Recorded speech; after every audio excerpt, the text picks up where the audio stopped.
Alhamdulillahi Rabbil Alameen wa salatu wa salam ala Sayyid al-Mursaleen. Amma ba'd, fa'udhu billahi min ash-shaytanir rajim. Bismillahir Rahmanir Rahim. Inna Allahu malaikatu yusalluna ala nabi ya ayyuhalladhina amanu sallu alayhi wa sallimu taslima. Allahumma salli ala Sayyidina Mawlana Muhammad barik wa sallim salli alayhi. My dear respected brothers and sisters, Jazakallah khairan for joining us once again on our Meme Madad YouTube channel and on our MSKA official YouTube channel as well. So this is going live to both channels, so you can watch on any channel. Jazakallah khairan for joining us. And after praising Allah subhanahu wa ta'ala, sending salutations upon the beloved of Allah sallallahu ta'ala alayhi wa sallam, I bid you all assalamu alaikum wa rahmatullahi wa barakatuh. May peace be upon you all. Once again, Jazakallah khairan. Thank you for joining us. Ahlan wa sahlan. And you are most welcome for joining the YouTube channel. Today, our program, as all our programs are very important, but this is a very, very important topic. And this is help us save lives and stop knife crime. And unfortunately, just recently, a young brother from our community was lost to this senseless, vicious knife crime. A tragic victim at the age of 16, a beloved son, a beloved brother, a beloved friend, lost his life senselessly to this victim. A tragic victim, he fell to this knife crime. And we are shocked as a community. It happened a few years ago. It's happening all across the country. It's not one community's issue. We all are suffering. Whichever community you come from, whatever your background is, we are all facing this crime. And it's affecting our youth day by day abundantly. So inshallah, before our guests come on live, take your questions as well, offer advice as well. We're going to start off by recitation of the Holy Quran. And I picked this one verse of the Holy Quran because it's related to this topic. And I will translate it as well. This Meme Madad Welfare Trust platform is for all. Muslims, non-Muslims, people with faith, people of no faith. So we try to do our programs which affect society, communities, and religious based as well, and some are non-religious based as well. So this, like I said, is a very, very topic close to our heart. And before I recite, I'd like to offer condolences to Sarwad, the young brother who died. May he rest in peace. And I would like to offer condolences to the father, to the full family. May Allah Almighty, may God Almighty give patience to all family, friends, and the community. Amen.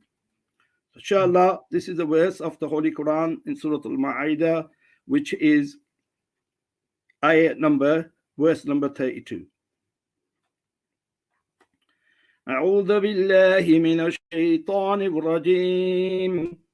بسم الله الرحمن الرحيم. من أجل ذلك كتبنا على بني إسرائيل أنه من قتل نفسا بغير نفس أو فساد في الأرض فكأنما قتل الناس جميعا ومن أحياها فكأنما أحيا الناس جميعا ولقد جاءتهم رسولنا بالبينات ثم إن كثيرا منهم بعد ذلك في الأرض لمسرفون. Translation. For the reason we prescribed for the children of Israel that whoever killed a human being, unless it be for manslaughter, mischief in the land, then it is as though he had killed all mankind. And whoever saved a life, it is as though he had saved all mankind. And certainly our messengers came to them with clear signs. But even after that, many of them act excessively in the land. Now, the tafsir, the explanation of this verse, I'm going to just touch on it. That first of all, it says Allah subhanahu wa ta'ala revealed this command to the children of Israel, bidding the previous nations. And there are similar commands in the Bible as well. So, however, the Quran highlights this clearly, that if a person who is murdered and killed in such a way as our young brother Sarmad was killed, viciously attacked upon, killed, then this is as if a person who does such a crime, it is as if he has killed all humanity. And if somebody who saves lives, this is our point here now as well, that we are all here to save lives and stop knife crime. Whether it's the police, whether it's the Deep Dell Community Association, whether it's the youth workers, whether it's the NHS workers, everyone is here to save lives. So basically here the Holy Quran announces that if you save a life, it is as if you have saved humanity. So here we learn that if there is punishment given by the authorities, that's a different issue due to crime. That's not our issue. Our issue is the willful murder of people, persons, youngsters, adults alike. And if somebody does this crime, what is the command for such a person? You have killed as if you have killed all humanity. And if you save lives, then it is as if you have saved humanity. So you've got to pick your side. Where do you want to stand?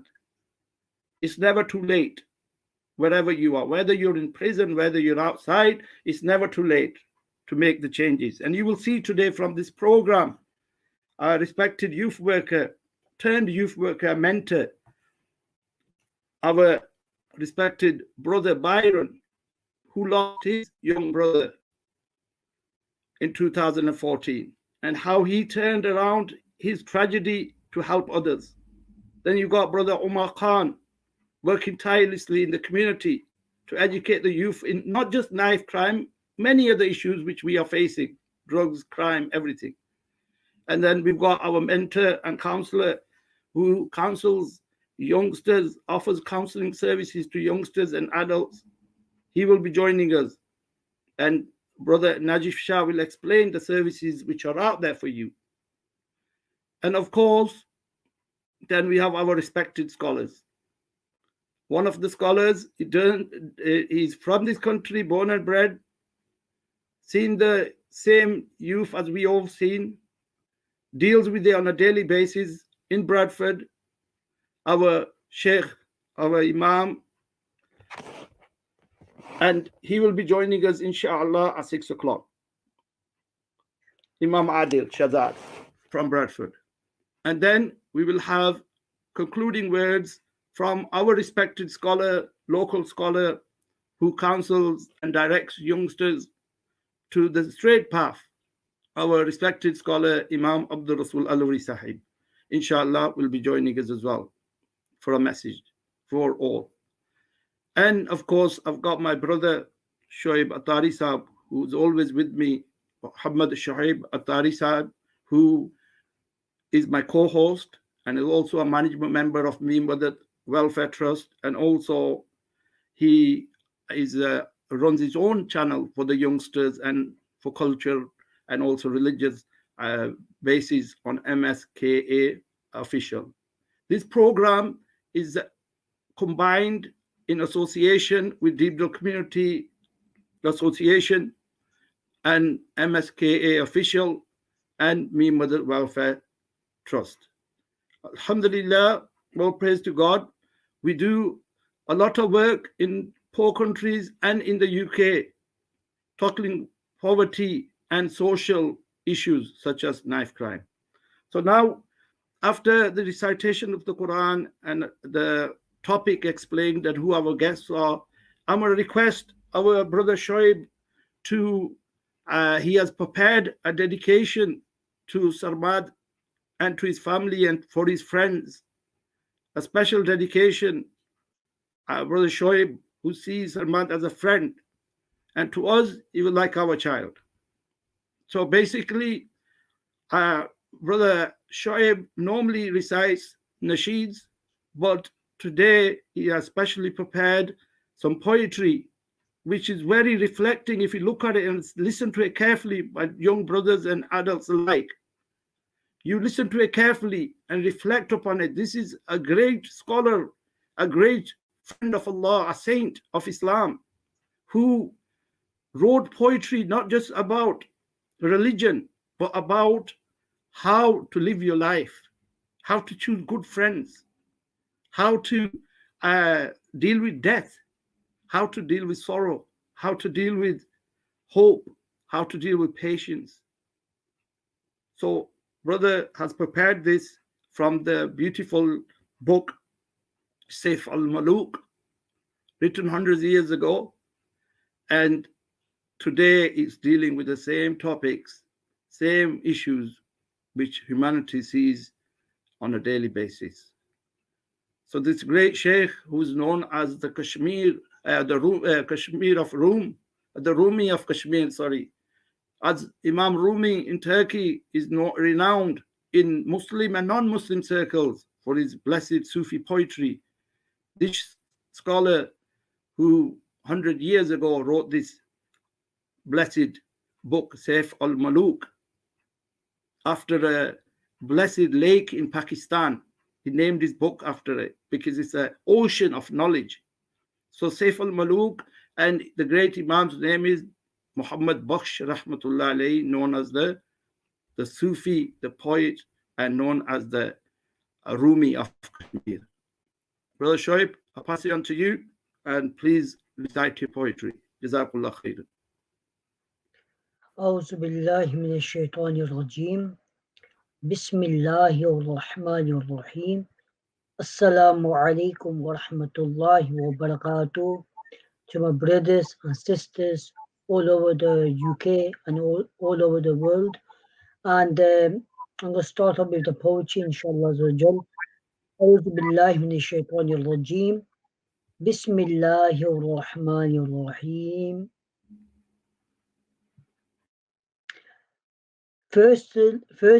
Firstly, all praise to God Almighty, who is the owner of everything. Whoever remembers his name is never a loser in any field. Pour the rain of mercy, O God Almighty. Turn the wrinkled garden green. Make the plants of my hopes and longings full of fruit. In this wonderful garden, he planted the plant of Adam, peace be upon him, with the fruits of his existence, adorned it with wonderful fruits. The company of a bad man is like a blacksmith's shop. Even if you take a lot of care to protect yourself, you will get sparks in thousands. The company of a good man is like the shop of a fragrant seller. Even if you don't buy anything, you come out smelling of fragrance. If you do a good deed for pious men, they never forget it for generations. If you do good deed for mean people, in return they will injure and hurt you. Everyone pretends to be your friend when you are happy, rich, and enjoying life's luxuries. The true friend is one who shares your sorrows and does not abandon you when you are in trouble. It is better to keep away from a bad friend who does not help you when you are in trouble. The key to solving every difficulty is in the hands of true men. When they pay attention, troubles run away. If he is my friend, then everyone is my friend. Even a stranger is also my friend.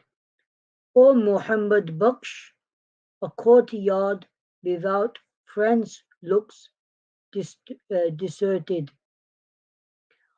O God Almighty, grant me lifelong commitment of love.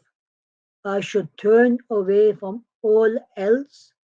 I should know one, regard one, and need one. O God Almighty, light of a lamp of true love, and enlighten my heart. Let the light of my heart spread all over the earth.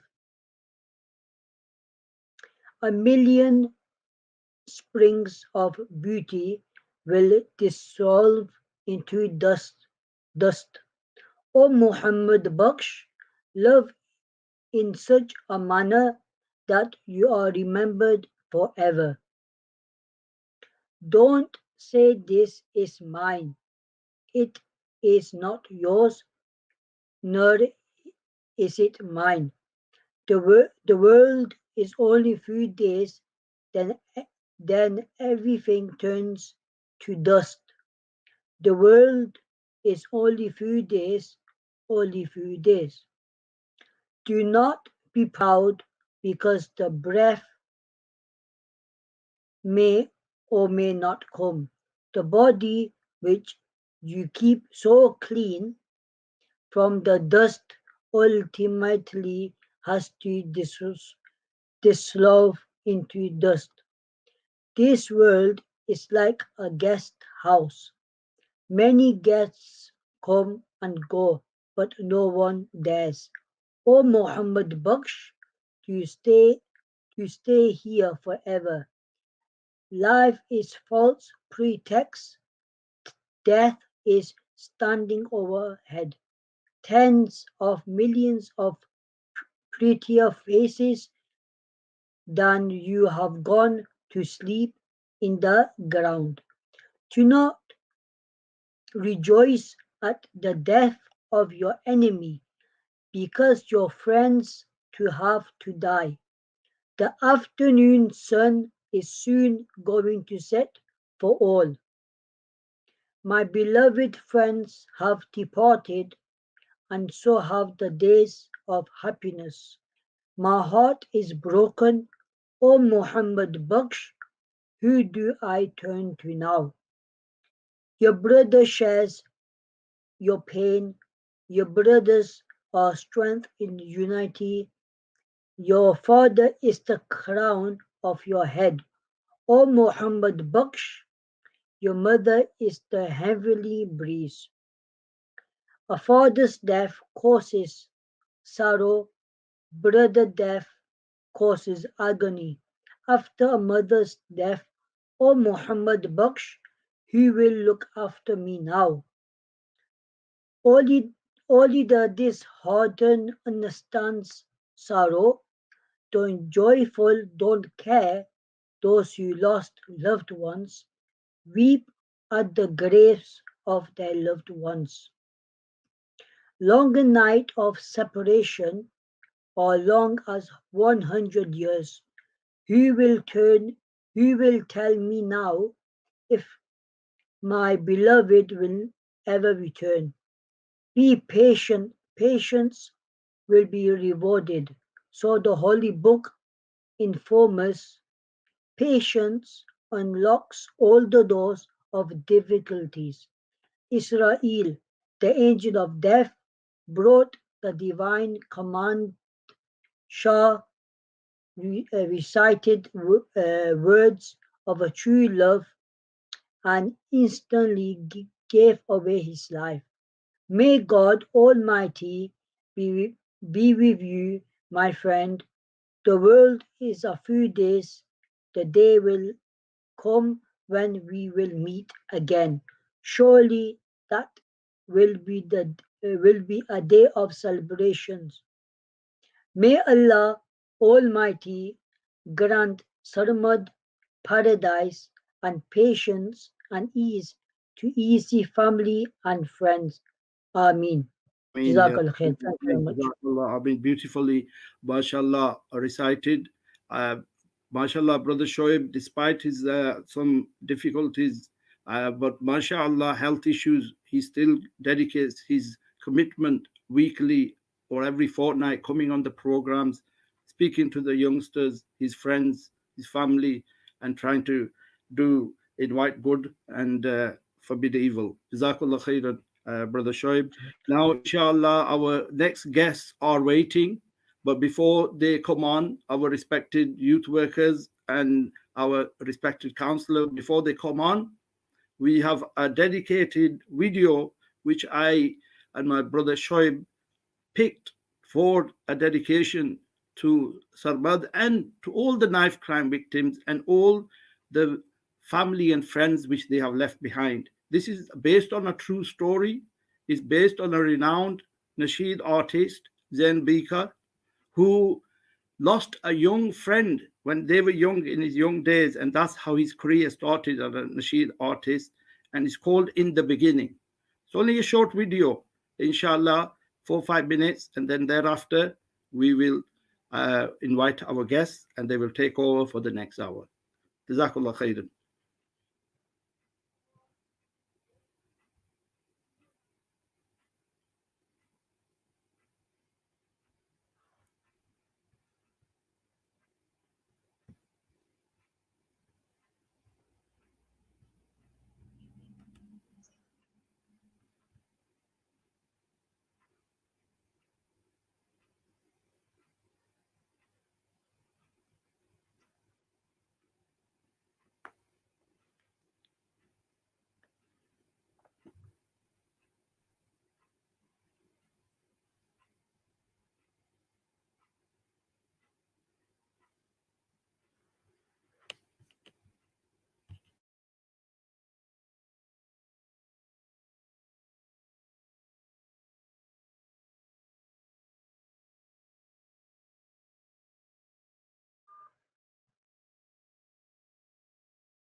Brother Shoaib, I think we're having some technical problems here. We can't hear the song to the nasheed to the video. Brother Shoaib, I think what we'll do is we'll go to our guests, and then thereafter we will play this video towards the end. And by that time, hopefully, you'll have sorted the problems because we are very time is very of the essence. We don't want to take any time away from our guests, very important guests, especially in this related topic. And if you have any questions, you have a number there on 07855828060. I have got a few questions. There will be some question and answer session as well, inshallah. So if you want to text any questions, you can do it on the channel as well. Shoaib Bhai will be taking questions as well, and I'll be taking questions. Brother Omar and Brother Byron and also Brother Najif are waiting, and I'm going to go straight to them. I've introduced them already in my introduction. Our Brother Omar has compiled this team of our respected Brother Najif Shah, a counselor for counseling youngsters and deals with mental health issues as well. And mashallah, we've got our Brother Omar leading it as a youth worker, as a mentor in our community.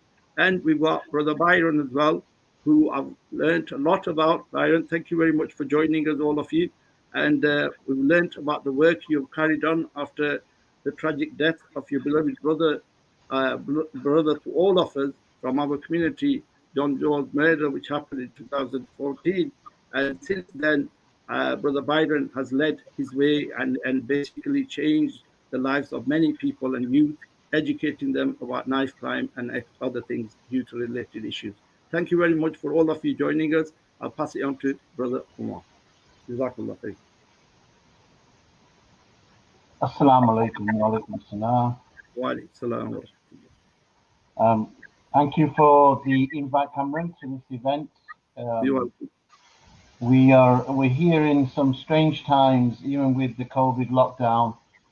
Our daily work, especially the work that me, Najib, and what Byron has been doing since 2014, unfortunately, it carries on. And today we are very, very privileged that I've managed to get a young man that I've seen work. Only yesterday, he was out on his birthday.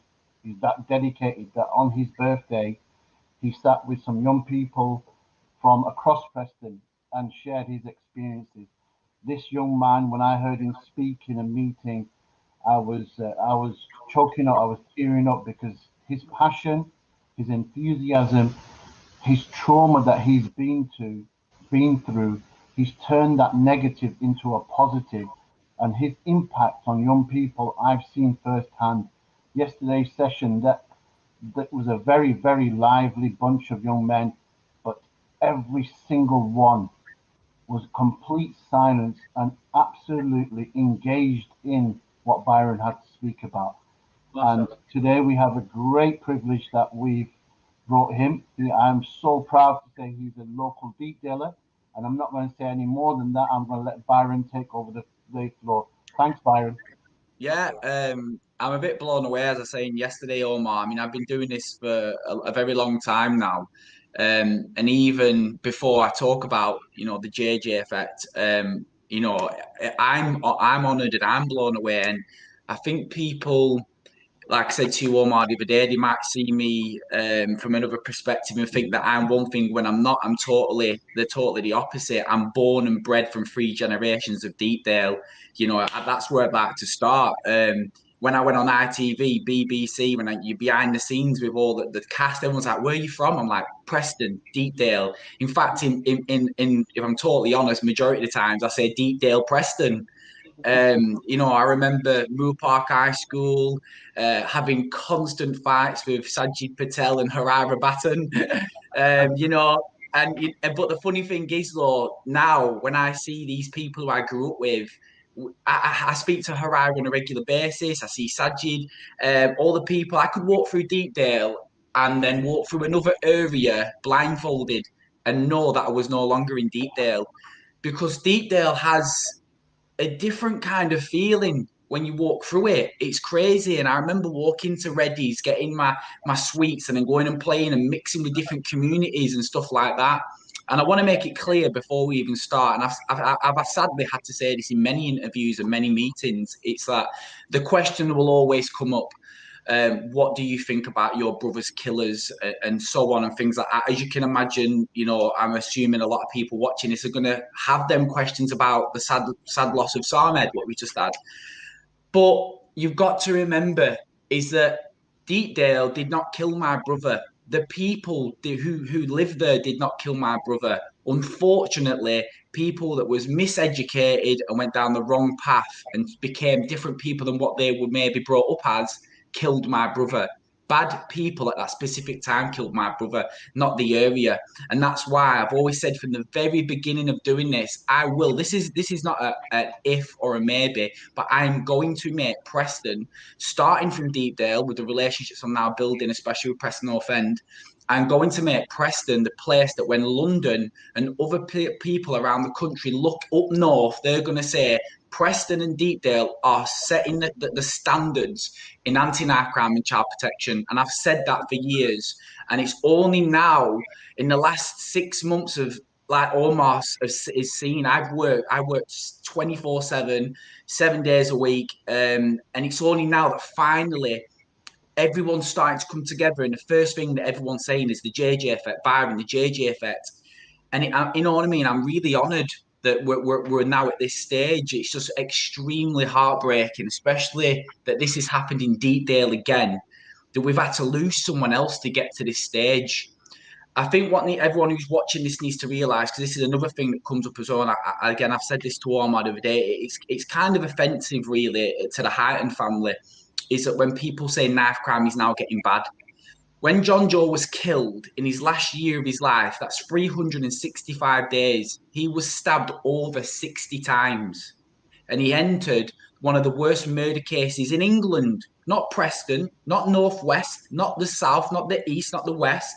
He entered the worst murder cases in England in 25 years. Knife crime is bitten at its absolute most, and horrific studies have shown since 2014. It's just horrible and very heartbreaking, especially when I've lived that heartbreak and survived, so to speak, that we've had to lose someone else again. And from what I've heard, this lad apparently was like an amazing little young lad, and he had his life ahead of him, you know, and it's a shame, and I think we can all agree. But yeah, then as time has moved on, I created the JJ Effect, which is a Deepdale bred company. It always will be, no matter where I go. You know, the JJ Effect does go UK wide, but its home is Preston, Deepdale. Hence why our new youth club, where Omar came yesterday and he watched us working with our youth programme, which we've managed, and believe you me, it's been hard to manage whilst under lockdown restrictions, but we've done it, we've got there. And again, that's why that is set in Deepdale. Smart Fitness is still in Deepdale. And that's where the future plans are going to be. The JJ Effect, biggest youth club and most successful youth club, is going to be indeed. I don't care no matter what anyone says. Oh, there's a better building over here. You can get cheaper rates over there. It doesn't work like that.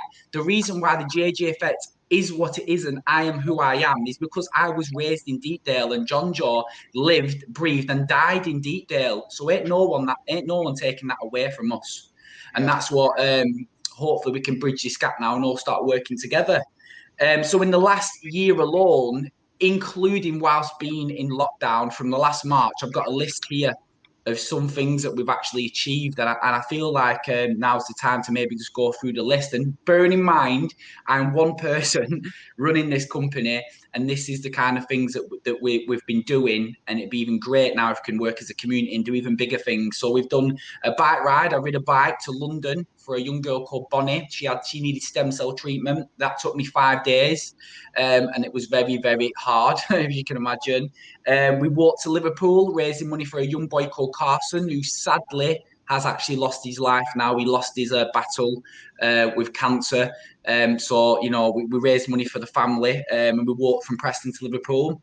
We built a youth club in a matter of 2 weeks with a fully functioning cafeteria, showers, food facilities. On the off foot of that, prior and now, we feed the NHS, we feed the homeless in Deepdale.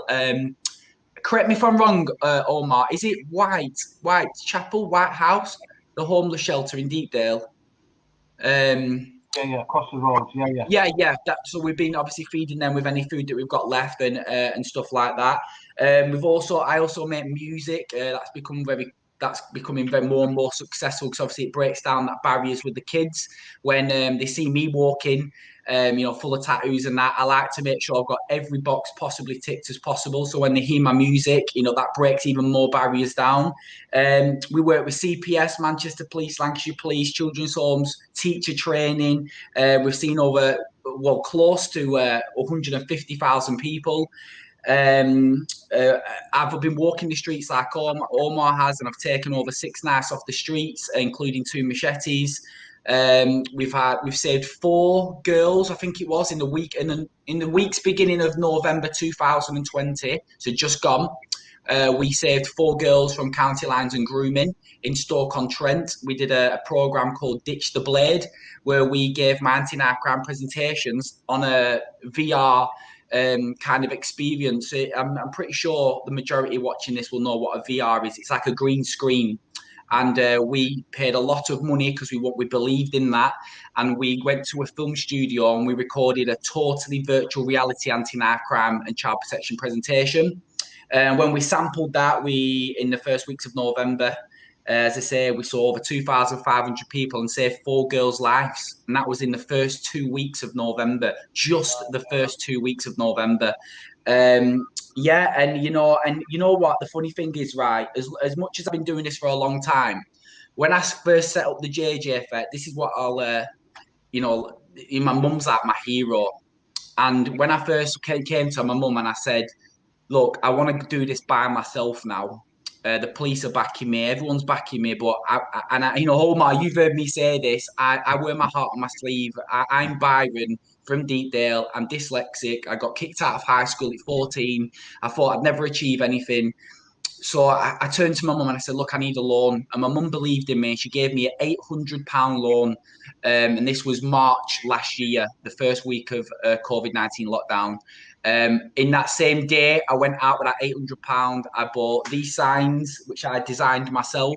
I bought a projector, a speaker, and a few other little things. And then within 2 months, the JJ Effect was as busy through constant persistence and work than what we was prior to lockdown, all from a family from Deepdale and £800.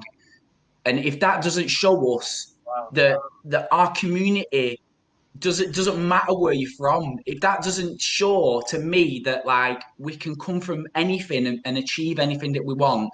And don't forget, this is this list I've just gone through. Like I said, this is just in the last year alone, not even a year. We're not even done a full year. I was doing this before then as well. So if I can achieve this, then just imagine what the community of Deepdale can achieve when we all come together.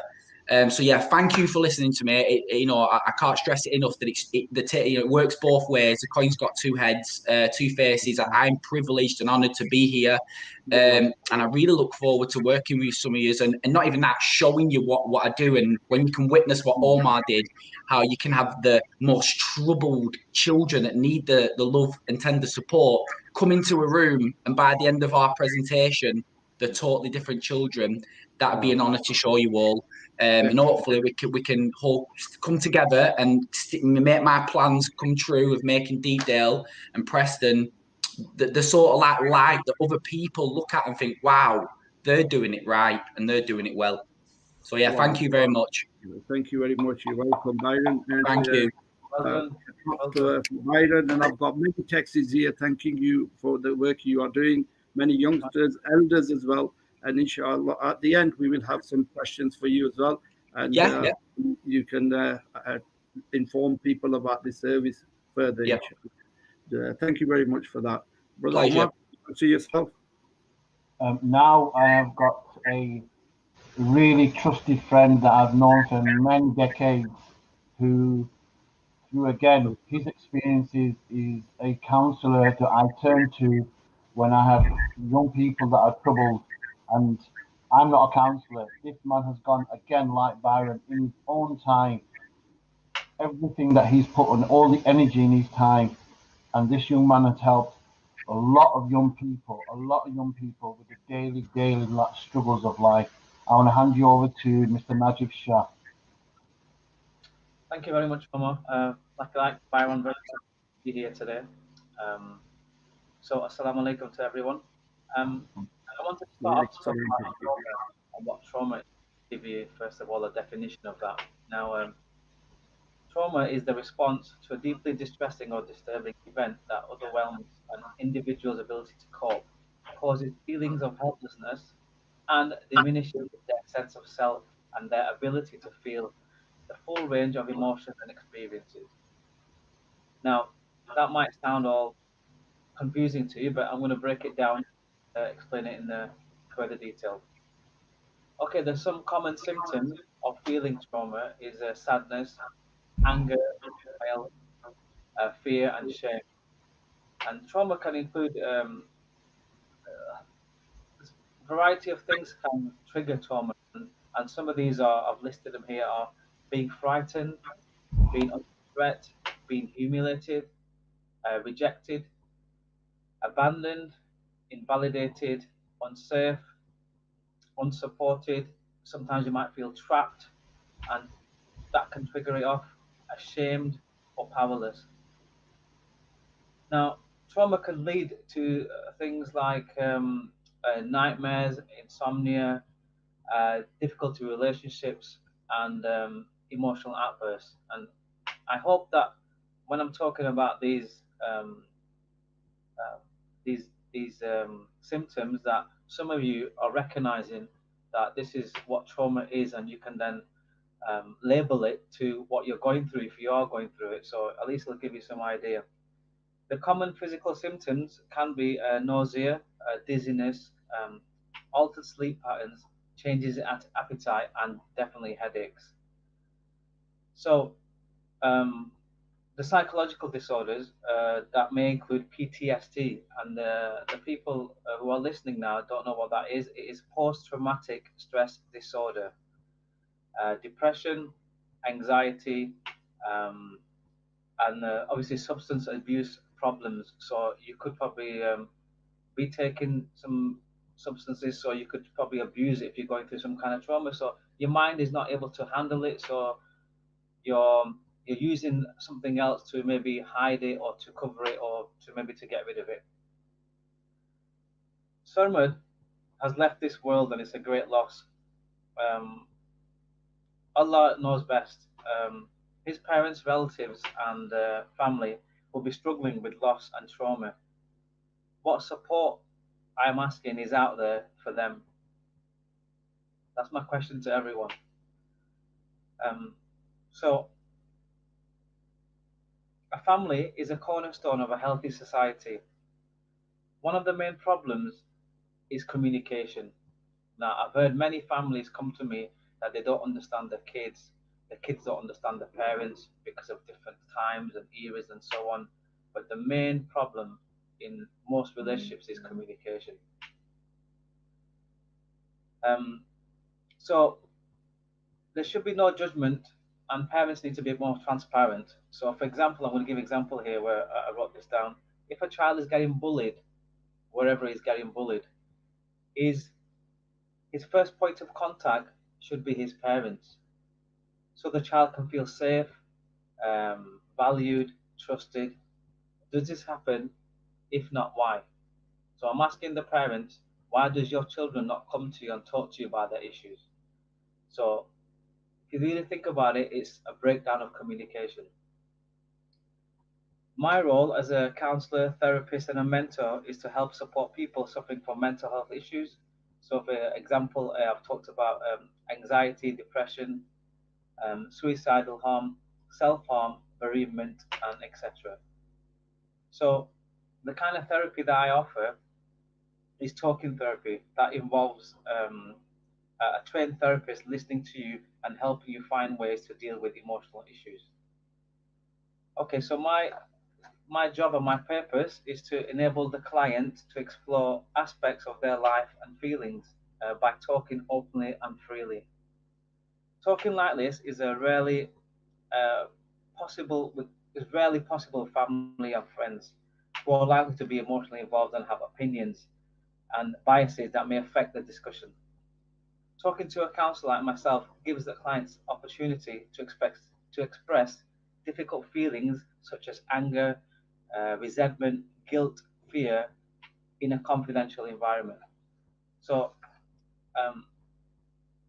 everything that's discussed with me, everything that's shared with me stays confidential, stays with me.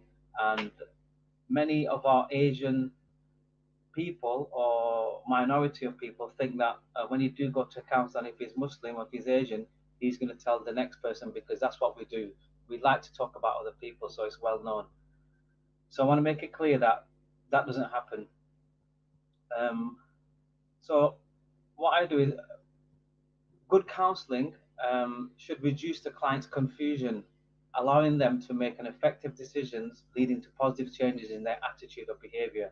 So in the process of counseling, what tends to happen is through the change, you start changing your mindset and the way of thinking, and you're starting to realize your faults and the kind of things that you're going wrong in life, and then you really think about that, and then that helps you then make changes in your life, because life in general, in my opinion, you're always learning about yourself all the time, and throughout your life, you'll be learning more and more things about you. The ultimate aim of counselling is to enable the client to make their own choices, reach their own decisions, and act upon them. So what I want to say to people out there is don't feel ashamed. Talk and you'll see and you'll feel the benefits, inshallah, definitely. And I've seen this throughout my whole work. So I want to talk a little bit about the community. So I want to ask the public or the people who are listening, what do we do to help members of our community? How do we support them? Or how do we help them express emotions in a safe place? I don't think there's anywhere that we can go for that. Omar, where is there? Where can I go as a 48 man? Can I? Obviously, I couldn't agree with I couldn't agree any more with what you're saying. I didn't mention before, but I have PTSD and numerous failed suicide attempts, and things like victim support is what saved my mother's life when she unfortunately went down that rabbit hole. But we are actually, and this is why things like this are amazing. We are actually opening a trauma-informed peer support group at Preston North End through the JJ Effect, which is going to be free, and everyone can come from any corner of anywhere throughout any community in Preston, where everything will be confidential, kept secret and stuff like that, like you said. But this is the key thing. I'm actually looking at the moment for people to come and host them due to how busy we are. Now, we've actually just changed our mind, and we're thinking about, with how successful the JJ Effect Youth Club has been at Smart Fitness in Deepdale, that we are actually going to host it there. And I'm thinking about that would be the next step, is what days we can do it. Now, it would be an absolute honour if someone like yourself could come, because it will be a premises, it'll be free of charge. The facilities are all there for everyone to use. We've got the trauma support wall with all the contact details on. I'm just missing the final piece of the puzzle, which will be someone like yourself with all the experience to come in and do that. Definitely. That's brilliant. I would and give my time at the end of the day, what we need to do as a community, as Deepdale, as Preston, to come together. We need to tap into Brother Najib, sorry to interrupt. I would like to just add there. I think what the Byron's point is very, very important, my respected listeners, is that basically, and Brother Najib, that look, we have to, this is not a one community's issue, not Asian community issue or white community. It's all our issue. Don't go with our child. Salmad is our child. Yeah, like we say, we from Deepdale. I went to Moore Park as well, Byron. So basically, we're all from here, and we all want to do the right thing. I think what is lacking is building the bridges, and that's when like I've got a question just for. I know I'm going to save that for after, but it's related to this topic, because this respected elder thanks you, Byron, a lot, and he's amazed by your work. Calls you a true hero. You're not just a hero of your mother; you're a hero for us all, and you all are. Right, and the thing is, he's highlighted this very vocal. A respected elder is a supporter of me, mother, and he said, about this youth club, we don't know. So things like that, and I think it's getting the information. Our brother Omar is doing a fantastic work. He's been trying to get this information about this youth work. COVID is slowing things a bit down, but you can see it's all happening even during lockdown. So you've got to fight for what you believe in. Don't get me wrong, it's not easy. I've had death threats. I woke up yesterday on my birthday to messages disrespecting the JJ Effect to myself. I woke up this morning with more disrespectful messages to myself from another company. It's not easy, but I feel like I was saying this to Omar the other day. Out of all the stuff I've done this year, for me, on a personal level, which sometimes we do have to think about ourselves to help others for our own mental well-being, is that this meeting is probably, hence why I've set up the signs and my lighting, I've put a lot of effort in. This is quite a very significant time to be here, to be sat here on the seat speaking to you people. Exactly what you just said. There is always going to be that stigma that we can never shake away of. Why can't that community mix with this community? But if we can, for example, use the trauma support group and have, for example, I know I'm only wishful thinking here, but eventually, let's say Sarmed's family come, and then the Heighton family then other people may follow.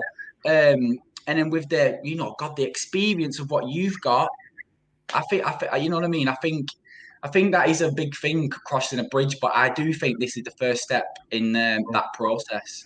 Thank you very much. We go back to Najib. Sorry, Najib, brother. Najib, we took some of your time, but you were highlighting the services which are needed and which you are offering as well. Yeah, it's good to do that. It's good to look at points and then talk a little bit about them, because then we can let the audience and the public know what is out there, what we're trying to do, and this is for them. It's for their support. So I was talking about how the counselling system works, and how if a person is being heard, they'll feel good about themselves instead of offering a solution or a fix. And then what we tend to do a lot is we're talking to someone when someone is telling us their problems to us. We don't listen. We are always thinking about the fix, how to offer a solution. So the listening skills, I think, are really slacking, and we need to learn how to do that again. And we need to build resilient families and communities to be open and compassionate. So I want to talk a little bit about children and how, in my opinion, what we should do. And we need to become more closer to our children. And what that means is to understand, to speak, to share, to communicate with them, and to respect them. Like we treat our friends. I think sometimes I see that people are treating their friends better than their kids. So there's a big problem there. I don't know why that's happening, but it's for them to have a think about. We need to build a strong bond with our kids. And some of us are disconnected with our children. And also, I want to throw this out there, is why do we mix Islam and culture? So I want people to have a think about that and think, why do we do that as parents? So they know what I mean. I'm not going to go into it. This is where sometimes most of the problems, I think, come from. And a few words at the end is, I want to say that please invest in your children. It's not about money. So what I'm trying to say is, there's a lack of investment for children. We're not investing in all children. Either parents are busy working double shifts and earning money and status, and the main concern is create the ideal house and businesses and etc. So we need to stop that, and we need to focus more on what's important the future generation, because they're going to be here. So we need to teach them, show them love, and be compassionate and caring towards them, and ultimately respect them.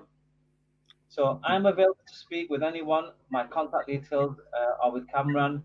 Counseling can be done by either telephone, Zoom, whichever is best.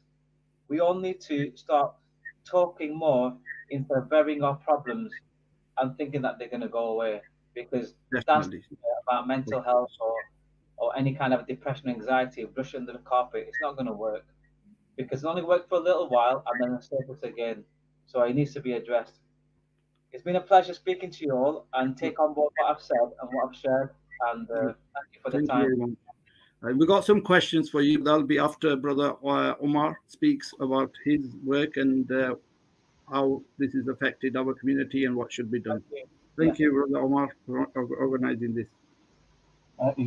Well, just today, I've just sat here and over the weekend spent time with Byron and Najib, and look what we've come up with. We've come up with a place where young people can go and feel safe, somewhere where they can chill out, relax, be with their mates, somewhere where people will understand them. The way Byron delivers, the way Najib talks to young people, the way we work with young people, honestly, this is absolutely an amazing opportunity where we can utilize the services that obviously Byron is running, what Najib is doing, how we connect with young people, and we will take this further. We will be supporting you as the JJ Effect and supporting it as a community, because as Brother Cameron says, it doesn't matter if you're black, white, mixed race, Asian, there are children. Oh. In the 25 years I've been doing this, and I was counting it yesterday, and I honestly, it really, really hit me hard when Byron was there talking about his brother and his PTSD. This is a young man talking about, he's a physically strong man, but talking to young people about his mental well-being really shook the crowd yesterday. People, we were all looking at him when he went quiet, and it was difficult for him to get the words out. And I was watching the young people, and them young people were so focused and thought, what a role model. This guy can talk about his feelings, so can I. This is what we need to do. This is the work that I am trying to get our community to open up. We need more mentors. Black, white, Asian, mixed race. Like Byron says, it's Deepdale. We're all from Deepdale. It doesn't matter if we're from Deepdale, Callan, Fishwick, Larches, it doesn't matter. We want to bring people together and mentor them. And this is what we need in our community, where more of our parents, we kind of take the lead and show them how to work with their youngsters. Because there is an issue. There is an issue. And we all know the issue. And at the heart of it is drugs. And a lot of drugs are on our street. And we have Byron here, whose mum went to school with me. And that's how close we are connected. And yet, in a weird way, the Almighty has worked his ways where we've come together as a community. The loss of his brother has presented an opportunity for us to work closer, use the skills and trauma and experience. This is man has lived experience. And we have many more young people, as we all know, Brother Cameron, we all know, who are out there right now, who are disengaged, who are not in our community, who are pushed away. All they're lacking is that little bit of love. We have the community centre, and Byron he's not kidding when he says he wants to build the biggest and the best community centre. I went there, and when you go to a community, and I've been around for many, this guy has got a massive double fridge full of drinks for the kids. Wow. He brought fish and chips for the kids yesterday out of his own pocket. Well done. And the kids were sat there, and I looked at them, and I do a lot of observation, and I watch how the connection was, and they were doing all the gym work, and they were a very lively group. But you could have dropped a pin and heard it when Byron was speaking, because this young man has put his life on hold, and he is doing something. And Najib, you're doing the same. I'm doing the same. We need more young people in the 20s to come forward. Let's train them up to be the future. Let's teach our young people that walking around with a knife, right, is not the right thing to do. Sitting on a street corner, shotting little 10-pound bags out, this is not the future. Let's inspire them to be better. Let's inspire them to see better. We're all too ready to create a misery map. You know, everything's down, everything's bad, everything's got. Deepdale has got so many beautiful things. You know, like I said to Byron yesterday, Deepdale is the heartbeat of this city. It's the capital of this city. Yeah. We've got so many good things that are happening. So many good, and when we also, the bad things will only carry on being bad things when we, as good people, stand there and let it happen. We can't carry on allowing this to happen.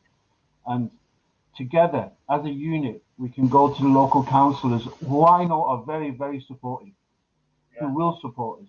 When people see this video, and then they see the four of us on this video and think, that's a weird mix. I'm just going to watch it just to see what's going on here. Yeah. You know, why is this guy with the tattoos surrounded with people with big beards? You know, that's this conversation starter. And that's what we want. We want them to talk and see that we can't lose another child. And you know what? My hand is on my heart hard. It's only a matter of time before we lose another young'un. It's only a matter of time. Byron, like he said, over Christmas, took 4 machetes off the streets of Deepdale. Wow. 4 machetes. Them machetes could have been the end of someone's life. And young people just need to be heard. Let's not just paint a picture that it's all about young people. A lot of these young people suffer from trauma at home, what they witness at home, the domestic violence, the alcohol, the drugs misuse. All this is boiling up. All this is boiling up. the victim in this murder in Deepdale, and just, I don't know, I don't want to speak out of turn, but like Byron's also a victim of John Joe's murder. His mum is also a victim. Yeah. But then also the perpetrators, their families who've lost their sons to go to prison, they're suffering in silence. We need to reach out to them. And I love the way you brought that, if the Heightons and the family who's just had a loss, if we can bring them together, and if we can show that we're here together, this is the answer, this is the solution. We can't wait for local government to come and tell us how to run our lives. We know what the problems are. And inshallah, there's going to be other talks in other mosques that we're trying to arrange. I think next time, Cameron, we go down to the gym down at Deepdale where JJ Effect is, and we take our young people down there and invite parents to go down there. Honestly, thank you. Yeah, I never felt one little bit of animosity or people looking at me straight. I was welcomed, sat down with everybody, talking to the Gaynor, young lady Gaynor, and the guy who was speaking with you. I forgot the young man who was with you. Oh, Daniel. Daniel. Yeah. The connection they've got. We've got great workers out there, great youth workers. And I know that at the moment, this topic is really hot, but we're not going to give up. I've been doing this 25 years, every day till late at night, every day, constantly. And we are going to carry on. And all I can say to our host today, me and Manda, and is to thank you for reaching out and inviting, connecting with the people. Yeah, we're honored. We're honored. Seriously, you have blessed us. So we're honored you've come on. And like I said at the introduction, you are our heroes, and we need to build these heroes. There are many out there who are doing this work, but it's just coming together. And some of the questions. I just wanted to touch on that, Cameron. You were just saying, sorry to disturb you. There's many youth workers out there. I don't mind mentioning Preston United. There's obviously a youth development program. There's a couple of other brothers doing some youth work. They all need to come together and work together collectively. That's what we would need. So that we can address issues that are going on and support each other. It's not about that's your group and that's my group. We need to come together, and that's important. Yeah, I think a good thing as well is what you've all said, all interlinks, and it's weird because I never get shocked anymore. I've seen that many young people and heard that many stories, and obviously when you see what I've seen with my own eyes, when you witness someone dying, it changes you and the way you think. But one of the most creepiest and most amazing things that a child ever said to me was a 6-year-old at a talk I did in Tameside, Manchester. And I was talking about why people shouldn't be segregated and people shouldn't treat each other different. Because when we do primary schools, we take a bit of a different approach. And this child put his hand up and I said, okay, go on then. Why shouldn't we treat each other different? And I'm getting goosebumps saying this. And he said that no matter who you are, age, sex, or wherever you come from, we all cut, bleed and die the same. That was a 6-year-old child. And there's grown adults that don't understand that concept. But 6-year-old only if we did. And I'm sure with this program and the works you guys are doing, it will make a change. And he has made change. Like you said, you took machetes off the street. You've helped people come off drugs, come out towards this way. So, I mean, in the questions, you will see how much people need this. So there is a big need, there's a big cry, but I think sometimes we don't have, like what Brother Najib said, that, the communication, we don't know who to approach. Sometimes the adults are suffering of what the youngsters are doing. And same thing, like the youngsters are suffering because what's happening, the trauma at home.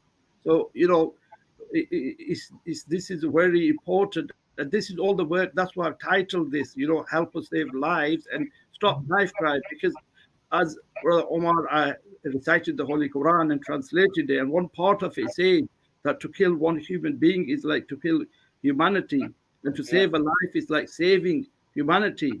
And why, when you look at the scholars explain it in detail, that basically what happens is, why are you saying all humanity? Because what leads to then is revenge. And then if it was wars, just for example, country with country, family with family, feuds start.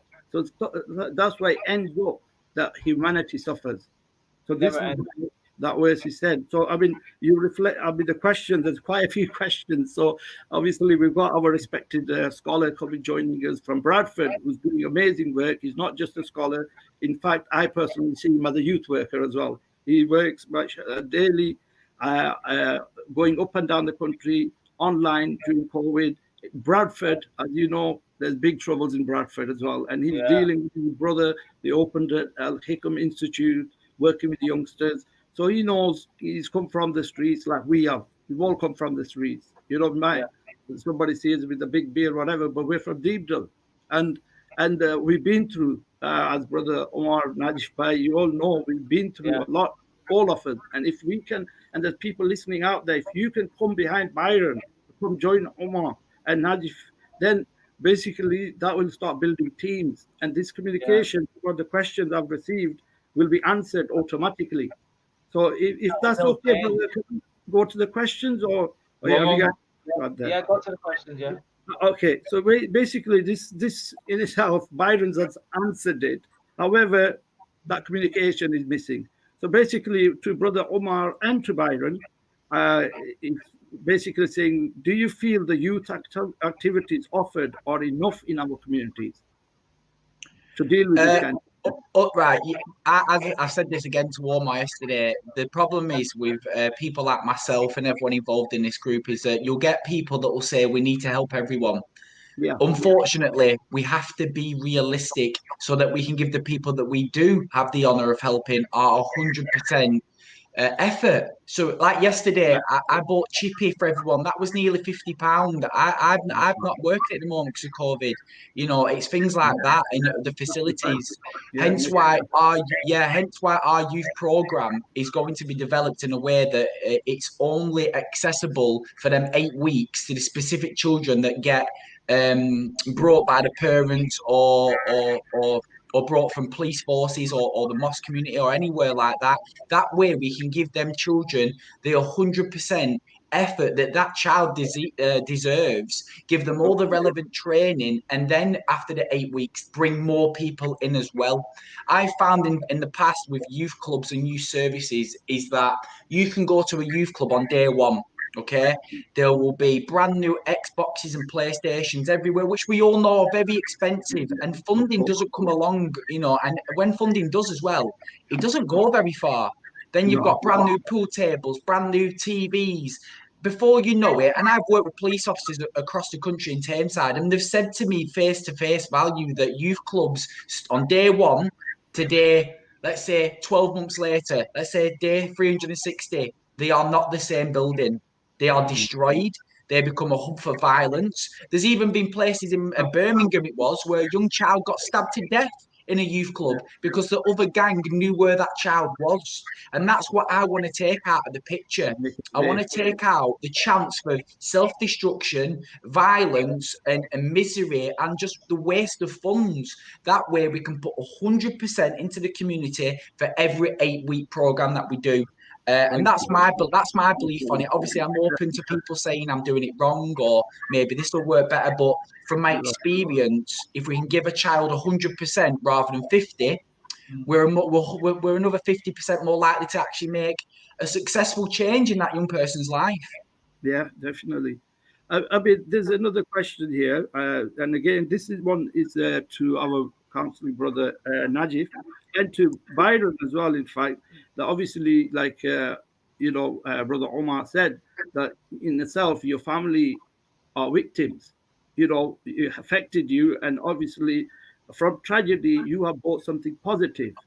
But not many times that happens. In case sometimes it goes worse, right? So there's a question that, which I think as a community as a whole, whether it's the mosque, faith organization, churches, temples, whatever, and also the police, and then the community organizations like Deepdale Community Association is working with us. So basically, as the question is that, do you feel there is enough sport well, victims and friends and the perpetrators, like Brother Omar said, right? You know, the people who are, they're 16, 17-year-old kids as well. So then the mothers, parents, fathers, brothers like yourself, you know, Salman's brothers, you know, and on that side, and the other side, the perpetrator's mother. So, you know, basically, is there enough sport out there? I think if Najib can highlight that first, and then we can take Byron's view on that for victim sport, because obviously you've been there at that place. Yeah, personally, I don't think there's much support out there. Now, there could be some places, organizations that do offer that, or somebody could signpost me even, but I was thinking about how is the family going to be supported, like the father, mother? I mean, personally, I know the father really well. I've known him for years, and I can Yeah. offer him that support. But what about people who I don't know? What about people I can't get in contact with?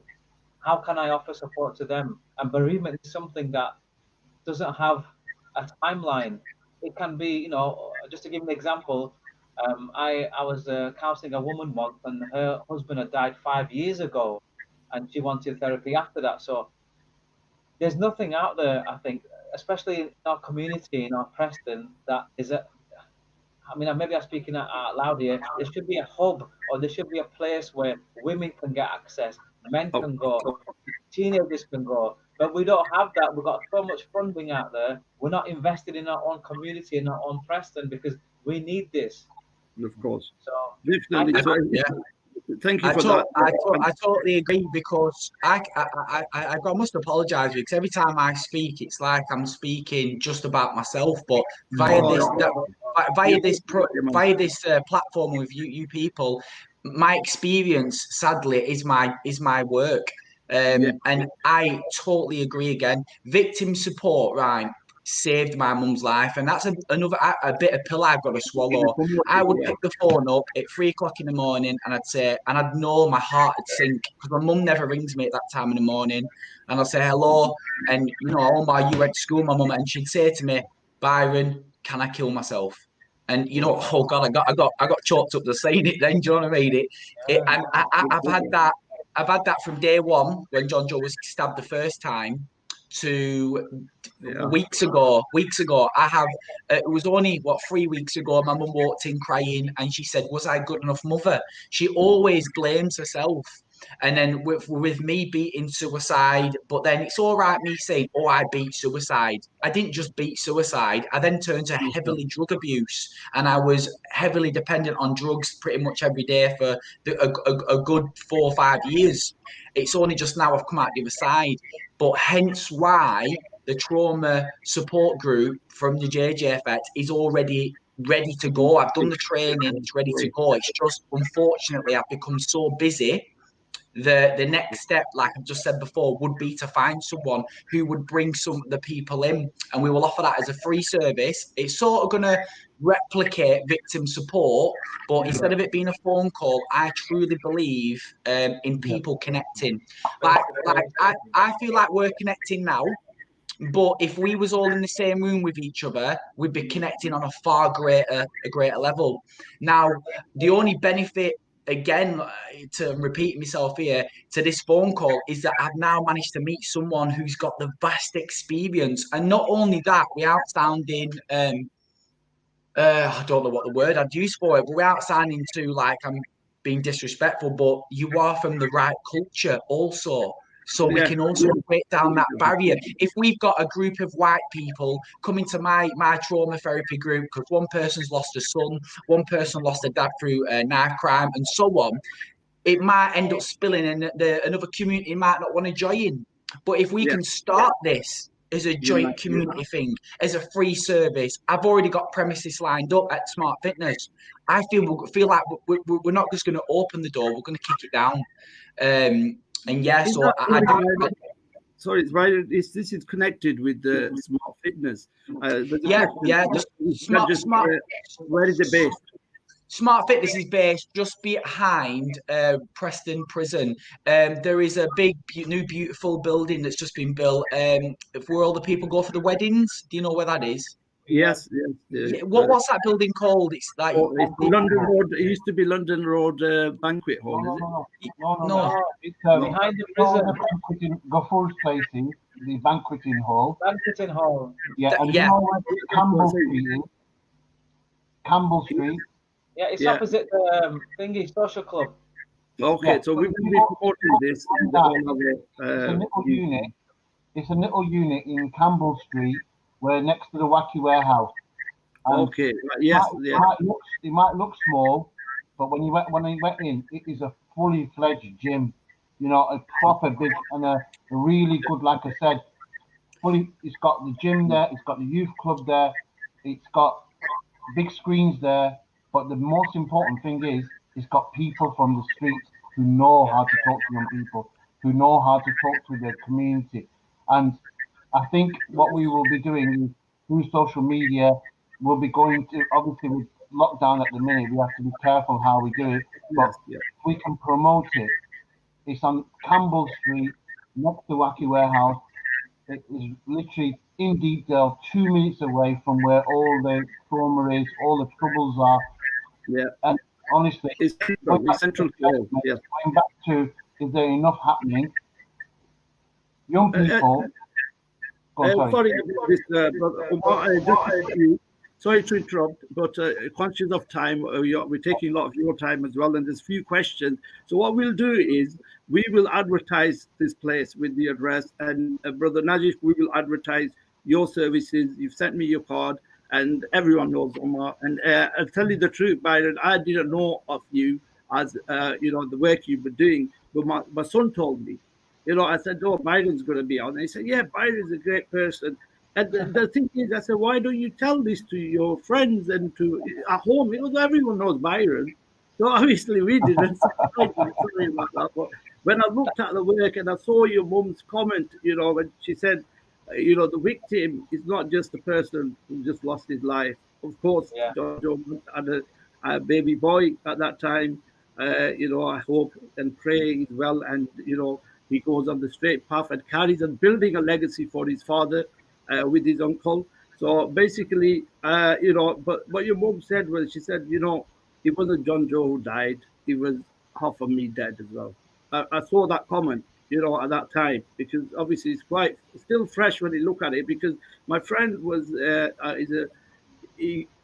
Kasim, Kasim Leif, Najif, and his niece was apparently with John Joe at the time walking down. And, she saw that what happened. And he was saying that she's just having nightmares, she's, gone really, quiet and things like that. So obviously, it is a big thing, for the victim sport. So we'll be promoting that. And some questions are related where it's based. There's another question here, Omar, I want you to quickly touch on this. Is basically the same, that sometimes it feels like, the services are only working with good children. This can be said on the both sides, because some say, why is the good children not being rewarded with youth clubs? And others are saying, why is it that the good children are the ones who have the work and have access to? But obviously, Byron here just proved us that, it doesn't matter where you come from, what your background is, and I'll be honest, Brother Omar knows, the way I lived my life, ended up being a heroin addict, and what saved me was, again, support from the local mosque, the imam, or a bigger group like Dawat Islami. There are institutes, there are organizations. I can remember Maulana Desai from Frenchwood 30 years ago, 25 years ago. He took 40 youngsters on a spiritual camp to Palestine and then Saudi Arabia. After them 40 people, at least 35 quit drugs and started doing work like Byron. So this is 25 years ago. People did the work, and Omar has seen that kind of situation as well, where people have come and turned around. So people who say, oh, it's only for the good children. No, it works with both sides. Good children need to be saved and safeguarded to not to access that or have them points. But on the same note, this lady is asking that, why is there not that much work going on with single moms or smaller groups in our community, such as the Kurdish or the Iraqi or the Eastern European our brothers who have joined us now. You know, their children, the first generation is now, you know, growing up in this country. So, what do you say to that, Brother Omar? Why is it not? Unfortunately, there is a lack of communication again. There is a lot of activity going on, and I believe there's a sister who's asking about ladies only and girls only. Yes, You're right. there's that question as well. You're right. The only way to get this message across is through mums. And Yes. if we have sisters listening today who want to train, there are many who want sisters. to join up and support us, it takes a village to bring a child up. Yeah. It's a responsibility of everybody. They are our children. And if we can bring sisters forward, them days are gone. Obviously, we're in line with Islamic law and the way we work. We understand. Yes. And then we will bring, and I'm sure JJ will be open for sisters to, even if they're wearing a headscarf or wearing a cap, it doesn't matter. If they've got something special in their heart that they can share and support that young person, we will be duty bound, and not only Islamically bound, but duty bound to bring sisters forward and sisters to come forward and talk and chat to each other. Because children talk to children, and children will talk to other children and say, "Oh, have you been down to that youth club? It was really good. I got to learn about this." Like you said, your son didn't share that with you. We need to look at how we are talking to our young people, how they can share this.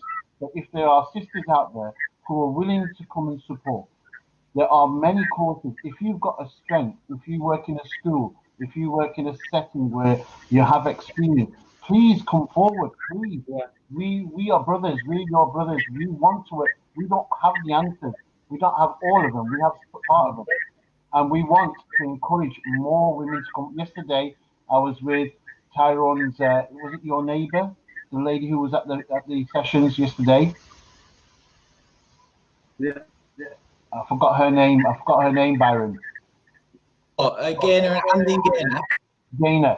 And honestly, the way to connect, listen, we will do whatever it takes to get the solution out there. And the good kids and the bad kids, there's no such thing as the bad kids. Last one thing I will say though as well is, don't forget this youth club has only been set up within 14 days, and we are at capacity now. So don't forget in the future, as you're just saying, in the Asian community, the women wanting to help and do things. I always say, a man needs a woman. Every man and every boy needs a woman, and I know, and to be fair, anyone who says otherwise isn't a real man. You know, we need women as much as they need us, if not more. And in the future, don't forget, my plans are not to have Smart Fitness. I want a building that's that big that we can have 100 kids at a time, and then the amount of people I'm going to need help from is going to grow so fast that we can get these people coming in and spreading their awareness. I think 3 of the children that come now are from Deepdale, and the mums come in yesterday, as you saw, man, we were giving them the bags of food from the Asian community, and it was so nice, and we're all talking, and you know what I mean? So big things, we need to take big steps, and we get more people on board.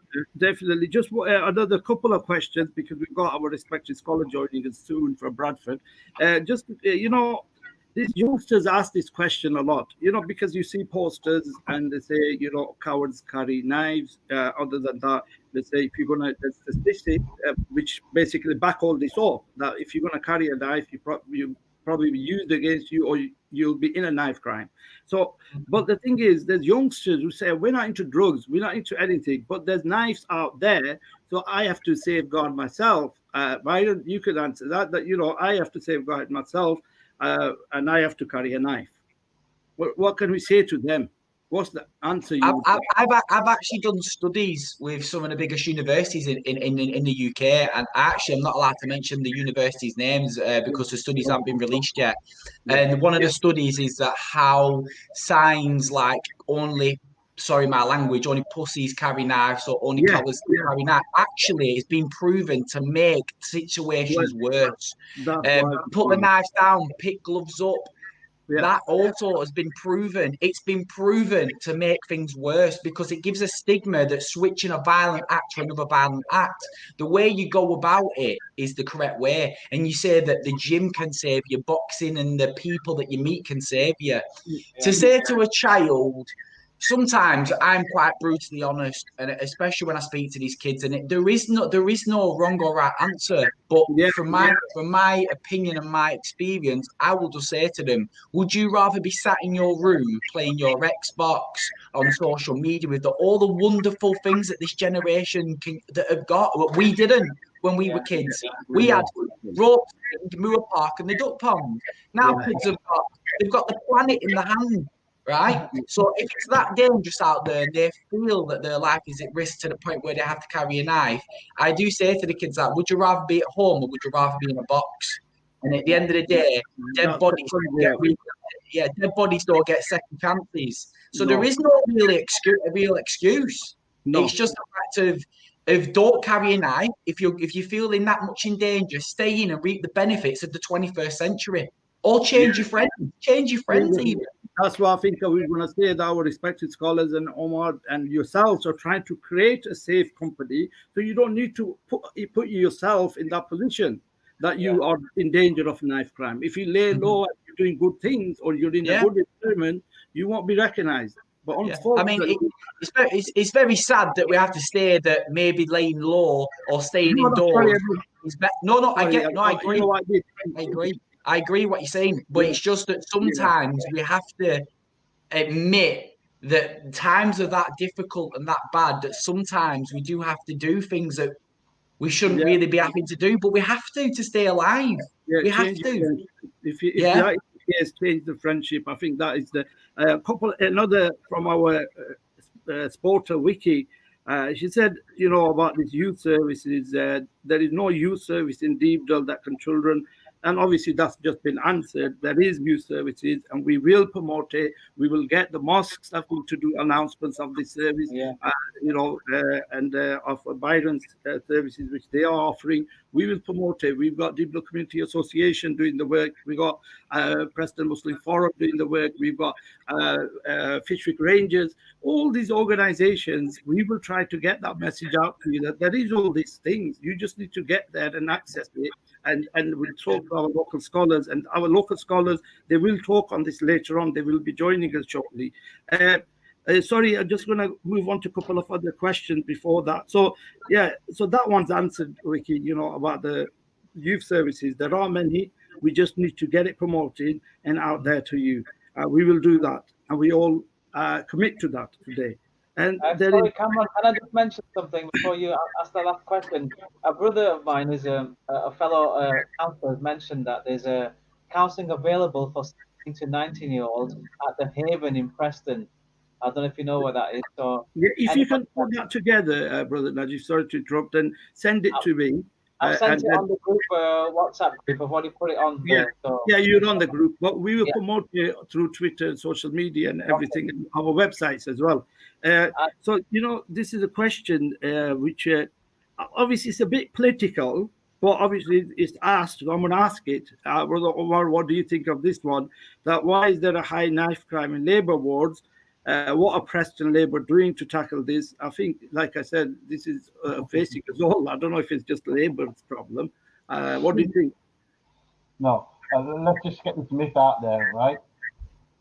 I've spoken to families in very rich areas whose kids go to private school, and their parents have rung me to say there's a knife missing from the kitchen. This happens anywhere and everywhere. No way. From rich to poor. Unfortunately, what happens is it gets highlighted in the poorer communities a lot quicker. Yeah, there's a lot quicker. It's not. It can happen anywhere. Knife crime, and so Byron will back me up. You'll have kids that are from rich areas, private school educated, who feel the need to pick up a knife. And politically, look, listen, we've got really good counsellors, local Deepdale counsellors who are doing their bit. And me and Byron were in a meeting with counsellors, and we will make sure that every counsellor is aware of what we are doing. This is not political. This is about people's lives. It's not politics. Yeah, I agree with that. Okay. We've got I was just on the phone then. I'm really sorry. The actual youth club now, the team have come in, a dedicated team have just volunteered to clean the kitchen and put new utensils in it, and they're all sat outside the gym. Am I okay? Have I answered enough questions now? I'm really sorry. Yeah, you did a great job. And Byron, we will be working with you side by side. Yes, definitely. I will be coming down once I get my ramp paid up because I'm in a wheelchair. I can't get out of the house. Yeah, but I will, and there will be people coming to you, and youngsters like my son. He was doing his course at the PNE College for football. Yeah. So basically, I've spoken to him and his friends as well, and they'll, he can be he's 19 years old, so they can help the younger and help you in this, your cause, which is definitely a saving of a life's cause and is saving humanity. Thank you very much, Byron. I think the next two steps, if we can, would be to hopefully for me to show you our work. In a face-to-face value, even if that's It's Smart Fitness and we stick to all the COVID-19 rules because the gym's big enough, spread everyone out. Hopefully, maybe if they are ready, you can bring Ahmed's family and we can bridge that gap. And then the second step would be for if you could also play a part in the trauma support group as well. But I think we can talk about that in our next meeting. Sorry to interrupt, but before you go, there is a lot because the family had to put a statement out for Salman's family to say please come because there were some issues about troubles happening between. Yes, we had it. I had phone calls and I had to tell parents to ring the police. It's the same as when John Joe died. An eye for an eye leads a blind community. Your message for that, final message for that, is people who are seeking revenge or they think that is the legacy forward. I mean, I see a John Joe's legacy in you. So basically, you've changed everything and all this. In our faith, is somebody who starts something good and then others follow. He will get the reward of all those who follow him. So basically, that is how we see it. And basically on that message about this revenge or pain and self-harm, even people are doing. So basically closest friends may look to that. What is your final message there? That we will have to ask one more question to Brother Omar, and then we'll for another respected scholar. Thank you very much. I'm living proof that if you dig down, work hard, and build up resilience over time, you can accomplish anything. And I've turned my brother's life now into a symbol and into something amazing. And now my mum can smile again. My brother's son, Taylor, he's 9 now. He's always on about like what I'm doing and stuff like that. At the end of the day, enough people are already suffering. So why would we need to bring any more families into this circle? It's a weird thing to say, right? But people get confused. They confuse sympathy with empathy. And the problem is, once you have actually lost someone through knife crime, knowing that they've intentionally been killed, knowing that their last living moments, was our worst nightmares, any parent or is anybody who loves anyone. It's a sort of small circle, only a small amount of people enter, and the Heighton family are in there, Ahmed's family's in there now, and no one truly understands what it's like until you're in that circle. But the problem is, once you're in it, there's no escaping. My pain is the same now as it was day one. The only difference is I've built up enough resilience over the years to be able to use it to our benefit. But the thing is that not everyone is this successful. As Omar saw in the talk, I worked with a woman from London. Her son was killed by a knife crime, and 6 months later she hung herself. But, so not everyone is lucky enough to be born with that skill set inside them that they don't even know they have until they have to use that skill set.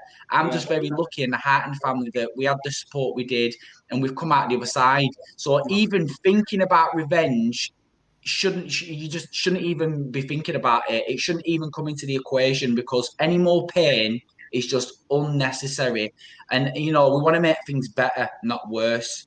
The best thing they can do is just praise his life, like John Joe's friends do. Praise his life. Do something good with their life. Make him proud. And the family has done a great thing, and family and friends, they launched an appeal to make some water wells and places in 4 countries, where there's no mosques or things like that, especially water wells. And they started with 5,000 target, and mashallah, they have gone past that target, over 11,500 pounds last time I looked. Yeah. And that is the true legacy. The legacy, what you are doing, that's legacy, not smoking a spliff on behalf, or going and doing harm to somebody else, or doing that such thing. So final question. Sorry about this, we're rushing you a bit. I know it's okay. They can wait. This question is to Omar. So if you're going to go, thank you very much. I think from this program, we do a program every fortnight, different programs. I think we will have to bring another program like this, and maybe bring more people on, and call you again once again. But the most important thing is, let's do a live one, like you say, at your gym, at your youth club, which is everyone's youth club. And let's try to break the barrier that come together. Exactly, and it will be an honour. It will be an honour as well, because obviously I know we've all said it 100 times, but we're all from Deepdale, so showing you all John Joe's legacy. And it mean the world. And every knife crime victim, I'll try to bring the legacy for. Please, you could fill the gym. We've got big enough space to abide by COVID-19 rules. Let's get this penciled in for the next couple of weeks. Within the month, let's just get this done, because we can't waste any more time. And sadly, we might have another death. No, definitely. Thank you very much, Brian. And it was a pleasure, everyone. Pleasure. See you later. Bye-bye. Yeah, see you later. That was great. Thanks a lot, Brother Omar. Obviously, this question we will ask the respected scholar as well. That our masajid, our mosques, I know there are some very active scholars, young scholars like Mufti Khalid, Maulana, who is going to come after, our respected Maulana Abdul Rasul Al-Luri Sahib, who wants to work, and they have got the skills, and they've got the language, and they've got the knowledge. So basically, we need to access them. But as a whole, I think there's a question here which you can finish on this. Our respected Imam is waiting, so a couple of minutes if you can. Are our mosques doing enough, and is there a need now to a mosque to build a hub of same services which are offered? Can I just say something? Not our mosque, all mosques. I want to say that. All mosques. Our mosques. I mean, all through the country, and even in the world. But in sense that, like we say, with less focus on our as this now. So like Byron saying, we're from Deepdale. So but I know Najib, you're quite vocal on this, that we need to do more. Definitely, we all need to do more. Yeah, I'm very vocal on it. Sorry, I know. And we are trying, and we will. I don't want to upset anybody. I don't want to rock any boats. So I think final word from Brother Omar, and we conclude, or you can stay on and listen to the Imam, and afterwards you can carry on talking to us. So Brother Omar, if you conclude with that, and then we can get the Imam someone in the next couple of minutes, because he's got a class at 7 o'clock. So obviously he needs to give his message and then go to a class. He does great work, Imam Adil from Bradford. So a couple of minutes on that, Brother Omar. If you conclude the need our mosques all over the country, especially our local mosques here, to come together, stand behind people like Byron, yourself, and what is the need? What do you feel? Look, like everything else out there, everybody moans when they see nothing good happening, but behind the scenes there is a lot of mosques who are doing a lot of good work. A lot of imams who are going out there and pushing the great work. And we can't knock that down, even during COVID. But we need to push positive for the ones who are a bit behind. Thank you very much for that, because I've got to give the Imam, because he's here. Yeah. So, and obviously they are our scholars, so we've got to put them up there. Thank you very much. And we're gonna, if you can arrange that at the gym, like what John Joe was saying, we will support you and we'll be there. You know, thank you very much, Najif, mate. You know, Allah reward your efforts, all of you. I mean, inshallah. We will If see we the work fruit together, very soon, we can inshallah. work together, a lot of changes can happen, but we have to work together. That's If it. one door can do it, we can all do it. Thank you very much. Inshallah, We take go care. to our next guest, Imam Adil Shazad from Bradford. If you got any questions, we got some questions for Imam Sahib as well. First of all, Shoaib, if you can put the great Imam on. Okay. MashaAllah. MashaAllah. Assalamu alaikum wa rahmatullahi wa barakatuh. Alaikum assalam wa rahmatullahi wa barakatuh wa maghfirah. Hazrat, first of all and foremost, I apologize for the delay, but we had an extra guest, as you might have heard, John Doe, who got killed. His brother is doing fantastic work, working with all communities. So we had to give him a little bit of time. I apologize for Mazrat, Hazrat, our time liya. It's okay. It's okay. Obviously, you've been doing this work. You've come to Preston many times. We are very grateful and appreciate the work you're doing in Bradford, and respected Imam Asim Sahib as well, and all the scholars across the country. However, I've sent you some bullet points. If you can touch on that as well, we won't take any more of your time. This is our great respected Imam Sahib. Spoke about you throughout the program, so mashallah, everyone knows who you are. So I'll pass it on to you. Jazakumullah. Bismillahir Rahmanir Rahim. Allahumma salli ala Sayyidina wa Nabiyyina wa Shafiyyina wa Mawlana Muhammadin abdika wa rasulika wa nabiyyika wa salli ala al-mu'minina wal mu'minat wal muslimina wal muslimat. Salatu wa salamu alayka ya Sayyidi ya Rasulallah wa ala alika wa ashabika ya Sayyidi ya rahmatan lil alamin. Raditu billahi rabba wa bil islami dina wa bi Muhammadin sallallahu alayhi wa sallam rasulan wa nabiyya. Honorable and respectable elders, brothers and sisters, lovable youngsters, Assalamu alaikum wa rahmatullahi wa barakatuhu. Wa alaikum salam wa rahmatullahi wa barakatuh. First and foremost, I want to take this opportunity to express my gratitude to Muhtaram Kamran Sahib and the rest of the Bradaran, the organizers of this online event, for inviting myself and giving me this opportunity to share some words with the viewers, the listeners, in light of Quran and Sunnah. Kamran Bhai mentioned that I have class at 7 o'clock. I forgot to also mention I have Isha Jamaat to lead here at Al-Hikam Institute at 6:30. So I am very limited for time. Sorry for that, I didn't know. So, but Jazakallah, whatever you the message, inshallah. Barakallah fikum, inshallah. In the 10 minutes or so that I have, I just want to share with you one verse from the Quran, which I think has been a consistent theme throughout this discussion this evening, and also one prophetic narration in relation to the importance of good company.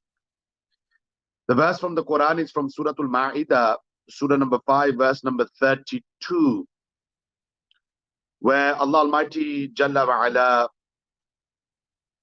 mentioning what He has prescribed upon the Bani Israel,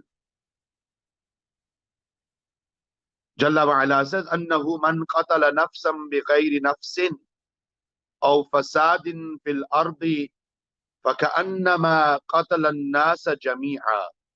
Subhanallah. Allah Almighty said that we prescribed, كَتَبْنَا عَلَى بَنِي إِسْرَائِيلَ, we prescribed for the children of Israel that whoever killed a human being, and then there are exceptions to the rule here, unless it be for manslaughter or for mischief in the land. And Allah Almighty says, فَكَأَنَّمَا قَتَلَ النَّاسَ جَمِيعًا, then it is as though that individual has killed the whole of mankind. And similarly, وَمَنْ أَحْيَاهَا فَكَأَنَّمَا أَحْيَا النَّاسَ جَمِيعًا, and whoever saved a human life, very relevant in the current climate, COVID-19 pandemic, which has gripped the world from east to west. Allah Almighty says, whoever saved a human life, it is as though he had saved the whole of humanity, the whole of mankind. So this is the message of the Quran, and from amongst the ta'limat and the teachings of Islam. So the blood of humans has no doubt been honored by Allah Almighty Jalla wa'ala. Here again reflect upon the words. Allah Almighty didn't say that whoever killed a Muslim. Rather, Allah Almighty says, Man qatala nafsam bi ghayri nafsin. That whosoever killed a human being. So there is no discrimination here. So Allah Almighty highlighting the sanctity of human life in this verse, Surah number 5, verse 32. So much so that if the blood of humans becomes dishonored, then this is equal to the sanctity of all humans.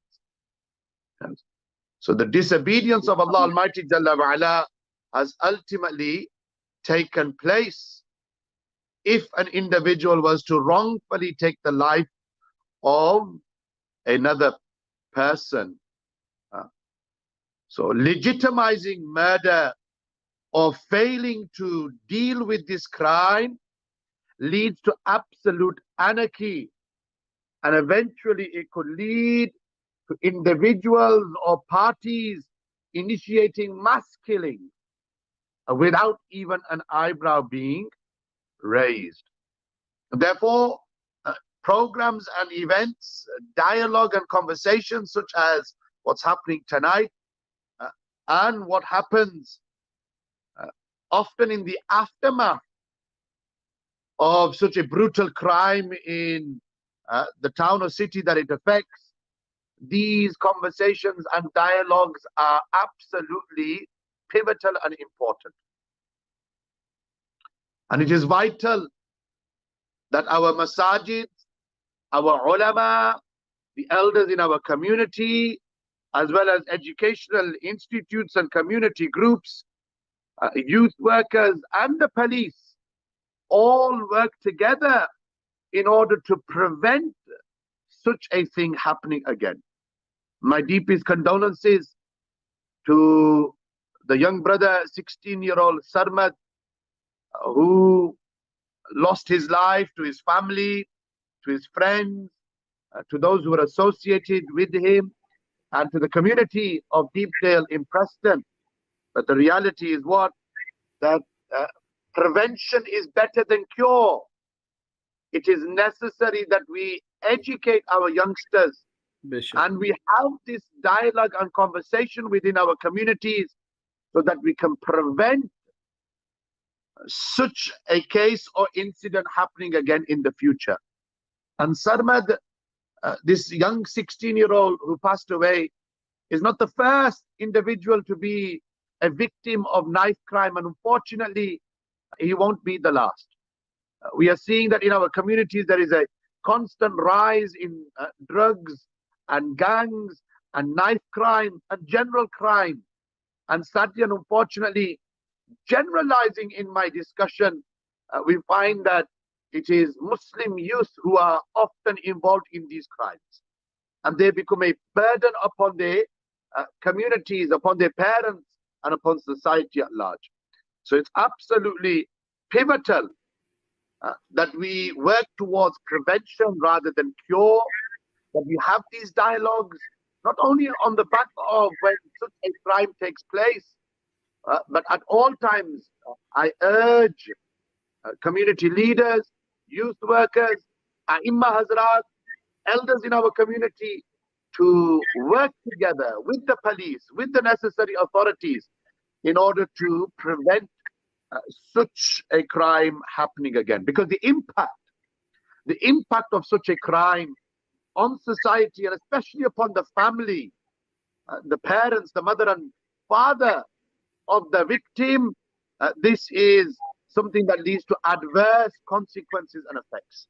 Depression and often leads other youngsters taking the route of crime. I caught the last couple of minutes of your dialogue with the brother who was on before me, that we find that some people have this mentality of vengeance and revenge, eye for an eye and tooth for a tooth, and we see that prison population then rises and it ruins lives. Essentially, the impact is such that it ruins lives. The importance of human life, a narration comes to mind, a narration mentioned in Ibn Majah Sharif, where the Prophet sallallahu alaihi wasallam, whilst making tawaf around the Kaaba to Sharif, a famous narration, no doubt you would have heard of, and on the back of the verse that we shared with you from Surah number 5, verse 32, whilst making tawaf around the house of Allah in Makkatul Mukarramah, the Prophet ﷺ stopped and addressed the Kaaba and said, "O Ka'batul Sharifa, how pure you are, how pleasing is your fragrance, how exalted is your grandeur. But I swear by He in whose hands is my life, that the respect of believers' blood, the respect of a believer's blood and his wealth is more honorable than you, O Ka'batul Sharifa." Yes. Such is the respect of humanity, that the life of a believer is considered to be more sacred than the Ka'batul Sharifa, the house of Allah Almighty Jalla wa'ala. But unfortunately, we have trivialized this matter to such an extent that if a 16-year-old was to lose his life, a 20-year-old was to pass away due to knife crime, we will mourn this for a few days. There will be a post-mortem, so to speak, in loose terms, in the community, and finger pointing, and everyone will baqaida look to blame somebody on the back of such atrocious and unaccepted crimes. But the reality is, as I mentioned, and the key message that I want to deliver, prevention is better than cure. And this is an issue which is affecting communities up and down the country. A couple of months ago in Oldham, we had an issue where I'm currently leading the Jummah prayers. Last year in Birmingham, and similarly in Slough, from news reports that we've heard from individuals that we've spoken to, and unfortunately now in Preston as well, where a young Muslim brother has lost his life. So it's important, once again, I emphasize that we play our part in preventing such cases and instances from happening in the future. And the last part I leave you with is in relation to good character and good conduct and company ultimately. The Prophet ﷺ, the hadith that I want to share with you, and my apologies if I'm not able to deliver a comprehensive discussion. What I had in mind was thrown straight out of the window. Inshallah, we will bring another program soon. So I have something for half an hour, but I'm looking at the time and I'm seeing that the Muqtadis are slowly walking in. I wanted to share this narration with you. You've heard this narration before. It serves as a reminder for us all. The Prophet ﷺ said, "Masalul jalisi salihi wal jalisi su'i kamasali sahibil miski wa kiril haddadi." The Prophet ﷺ said that the example of good company in comparison to bad company is like the example of a musk seller and the blacksmith's bellows or furnace. So much so that the Prophet ﷺ said, from the first example, if you were to walk into the shop of a musk seller, even if you don't buy something, the fact that you're surrounded by a good environment, so much so that the effects of that fragrance will rub off onto your body, then ultimately you know that this is an example of good company and you will enjoy the smell. But similarly, bad company, the Prophet ﷺ made this analogy and comparison to the blacksmith's furnace, that if you walk through the workshop of a blacksmith, even if you don't want to be there, but the effects of the smoke and the effects of being in such an environment are detrimental to such an extent that either your body will be burned, or your clothes will be burned, or simply the bad smell will come onto your libas and your clothing. And this is why it's important that if youngsters find themselves in the wrong circles, if they are associated with the wrong individuals, wrong people and wrong personnel, take yourselves out of that environment. Take yourselves out of those circles and look for good company. Alhamdulillah, during this third lockdown, the masajid have remained open as opposed to in the first and second lockdown. So we must take advantage of being in the houses of Allah Almighty Jalla wa Ala and conversing with the ulama and sitting with our elders and learning from them. For ultimately, this is what will lead to the key message that I'm trying to illustrate, that prevention is better than cure. Allah Ta'ala raised the darajat of this young man who passed away, Ruhuma Maghfur Sadmad.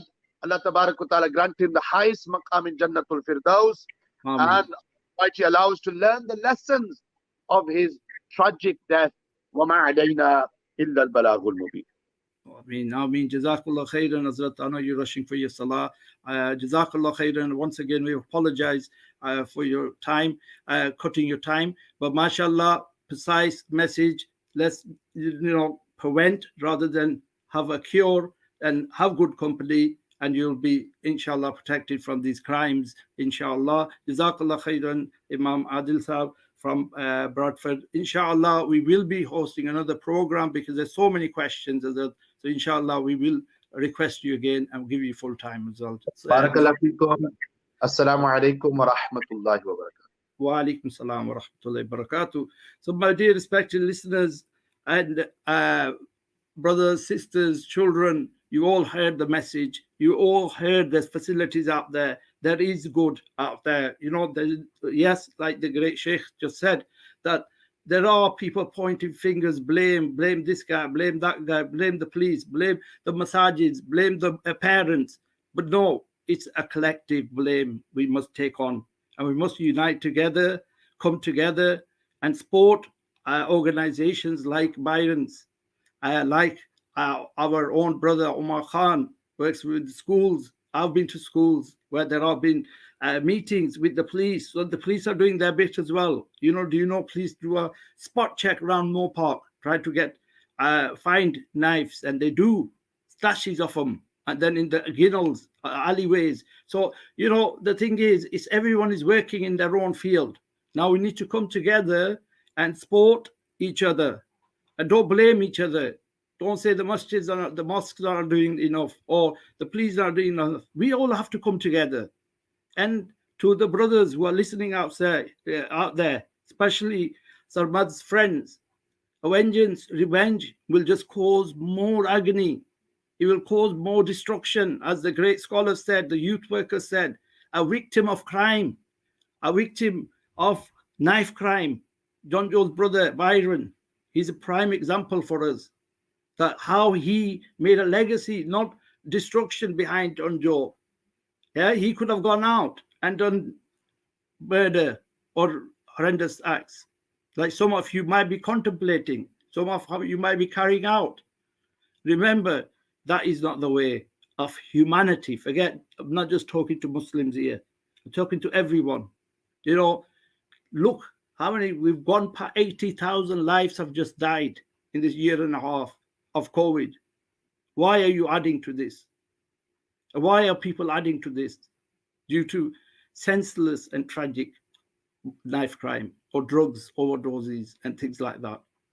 Come together. Deep Blue Community Association works tirelessly. Our brother MSK official, Brother Muhammad Shoaib Sahib, and respected scholars, they are there for you. So if we say our scholars are not doing it, well, have you tried speaking to them? Some say they're not accessible. Well, try. You take the first step. Tell them. You remember the hadith of the Prophet ﷺ, that you will not change yourselves or your afflictions. You will not change them until you change. You use your own hands to change it. You have to come forward and start changing these issues. So my respected listeners of Deep Blue Community Association, remember, this is a work which we all have to do, not just one community. It's not a Muslim issue. It's not a non-Muslim issue. It's not a black issue. It's not an Asian issue. It's not white issue. It's a combined issue. So we have to come forward. And remember, my youngsters, you know, kullu nafsin dha'iqatul maut. Allah said, everyone will taste death. And Allah's Habib Sallallahu Alaihi Wasallam has given us the answer as well, that patience, inna Allah masabirin, that God will be with those who have patience. Ya ayyuhalladhina amanu ista'inu bis-sabri was-salah, that seek help through prayer and patience. And that goes to everyone. And then, you know, what we created for. God says in Tabarakalladhi in Surah Mulk, Tabarakalladhi biyadi mulk, alladhi khalaqa al-mawta wal-hayati liyablukum ayyukum ahsanu amala. That I have created, the sovereign Lord has created. He has created this life. What for? What has he created death for? And the translation reads that I have created death and life to test you, that who amongst you does do good actions. And how do we mourn? Mourning in Islam is a very, very blessed process. In fact, in all religions will promote this, patience, you know, prayer. But in Islam specifically, I tell you that the Prophet ﷺ said that when a person dies, he only is left with three things. Everything stops. He said, what was the three things? First one, knowledge he leaves behind. The knowledge he leaves behind. You know, if he taught something good to somebody about the deen, and if he leaves that behind, or if he acted upon it, then Allah will reward him continuously for that, for good actions. So you will get that reward. And then secondly, to those who do sadaqah jariyah, meaning people who leave something behind benefits humanity. Even that means institute, educational institute, homeless institute, wherever you go. So wherever you're going to go, you leave this behind, good things. You know, like Sarmad's legacy, their parents are doing and the family friends are doing. And you know, it's been on the posters. Of course, it's concluded because he's passed his target. Over 11,500 pounds of worth of water wells will be made in his name. You know, it will be mosques will be made in his name. So basically, he'll get that reward. But so you can do that. You can do a good action for him. Don't go down the road and here, and I know we've been there. We grew up in this Deepdale as well. You know, we went to schools as well. We were on the streets as well. So we know people think that, you know, get drunk or having a spliff is remembrance. That is not remembrance. I personally think it's really self-pity. And I'll tell you the honestly truth, because I've been there, it is self-pity. And basically, is to a point is selfishness. Do something which will benefit the brother and the family. Go and support them. Not the family has to make statements to you, my dear youngsters, that please be calm, because we don't want any trouble after our beloved son. You know, so support them. Come towards them. This is for all, Muslim, non-Muslim, for all. And then look at their loss. See how they are dealing with it. I spoke to brother's father. Look what they do. They pray. They support us to do these programs. And then on top of that, they basically do this legacy water wells and helping the orphans and poor, helping a charity. So you can still donate via Me Mother, and we'll pass that on to that. GoFundMe page has mashallah raised its target, but you can still speak to the family and the charity which was doing the charitable work and arranging all this. You can ring them directly, or you can donate via Me Mother Welfare Trust, and we continue to do the work. You've seen the work of Me Mother. Go on www.memother.com and you'll see the work. You know, we've been doing 2 medical centers. We've got helping the orphans, COVID packages. We have flood packages which we've done, and in local as well, helping the homeless and COVID packages in the first lockdown. Now as well, working with Deepdale Community Association, doing great work. So be part of that. Be part of something positive. And the final part of the hadith was that a pious, if somebody leaves a pious child behind, become them. Become them. And then basically you will pray if your loved ones have left this dunya, of this world, and your parents will be proud of you, the community will be proud of you, and you will be proud of yourself as well. And Allah will love you for that. God will love you for that, for being a good person. We're going to play a video because I think our great Imam, unfortunately, again, was running late. Imam Abdul Rasul Al-Lavri Sahib. He's not joined us yet, Brother Shoaib, I gathered. The Imam was unfortunately was not feeling well when I did speak to him, and he said he's going to make his utmost effort to come on the program. But then the prayer, obviously, like Imam Adil, he's got prayer as well. So obviously, he had to, if it was that time, he only could give us that much time. But he said he will try to join us at the end before the dua. But he's with us. He's doing community work. He does Jummah khutbahs, on these related issues, on Jummah speeches, on mics. And we need to come together and support them. We thank Raza Mosque and for their support, and especially the Imam and the committee's support. Jazakallah khairan. So, Brother Shoaib, can we play that video now for in the memory of Sarmat and for his friends? Your smile lingers in my mind, and yet it's so hard. Come inside. Zain, 10 minutes. Okay. Do you have a second for an autograph? Yeah, sure. Hey, Zain. Hey, how you doing? Good. Huge fan. I love the album. Would you mind signing an autograph? Sure, of course. Thank you. There you go. Thank you. Do you mind me asking a question? Yeah, sure. Go ahead. The album's called The Beginning. How did it all begin? Wow, that's a good question. I've got some time. Why don't you have a seat?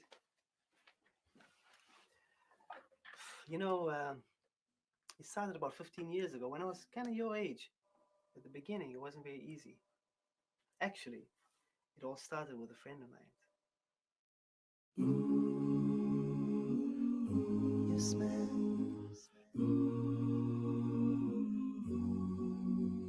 And yet, so high, so high.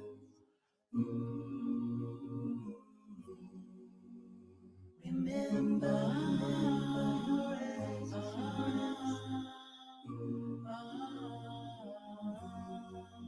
Most of all, I remember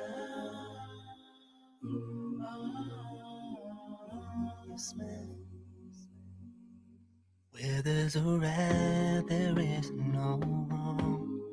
I always thought we were so strong, but our time just flew right by. There wasn't a chance to say goodbye. I'm so confused.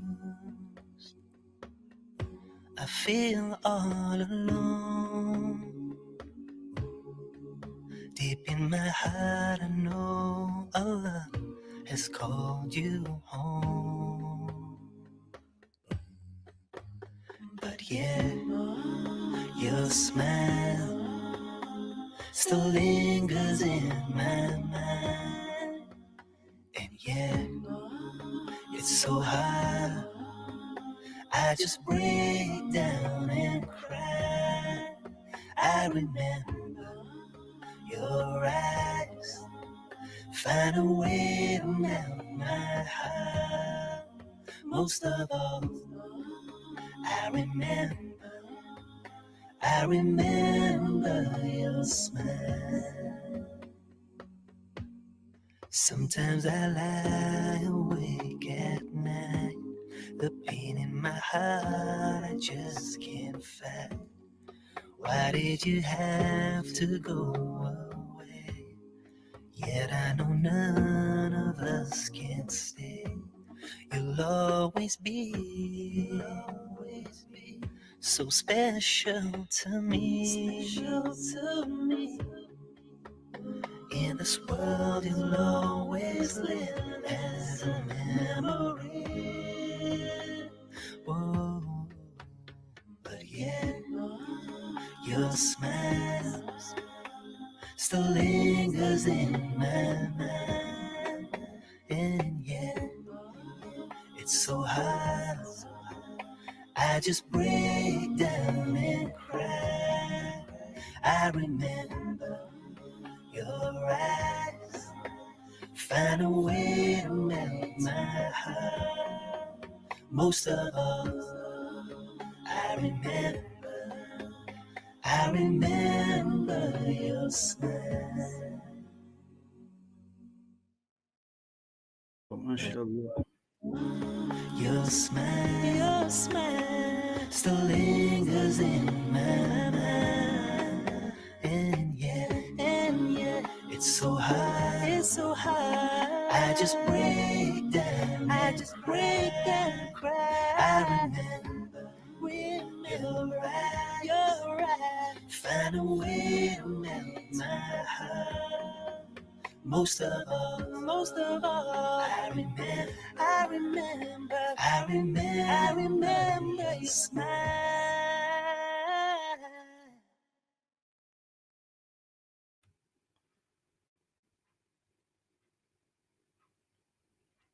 MashaAllah, Subhanallah, a great message given by a renowned Nasheed artist, Zain Baker, who you all know, especially the youngsters will know, and the adults. He's done some great work. And this was a true story relating to the Nasheed artist, Zain Baker. His friend died when they were young, and that's how he died, basically, in a knife crime or a crime related murder. So basically, that's how he started. He turned that tragedy into something positive. And today, he does fantastic work, not just as a Nasheed artist, he does fantastic work by supporting the people of Africa. That's where he's from. And, you know, water projects and things like that. He's done some great work over his lifetime. So this is the true legacy. So that was for you out there, a message from the Nasheed artists and from ourselves that you could build a positive change, make a positive life, and leave a positive legacy for Sarmad and all the knife crime victims, whether it's John Joe or whoever has left us. We offer our condolences and our prayers are with their families. Inshallah, as Brother Shoaib, we got a few minutes. As you have known Sarmad as well, and just before I say this Nasheed, I basically lost a very close friend from our community, Brother Ruhel Khan Sarblan Sahab. MashaAllah, Allah give you Jannatul Firdaus, and it just shocked our community at that time. How that guy, that was all he was about, smiles and helping others.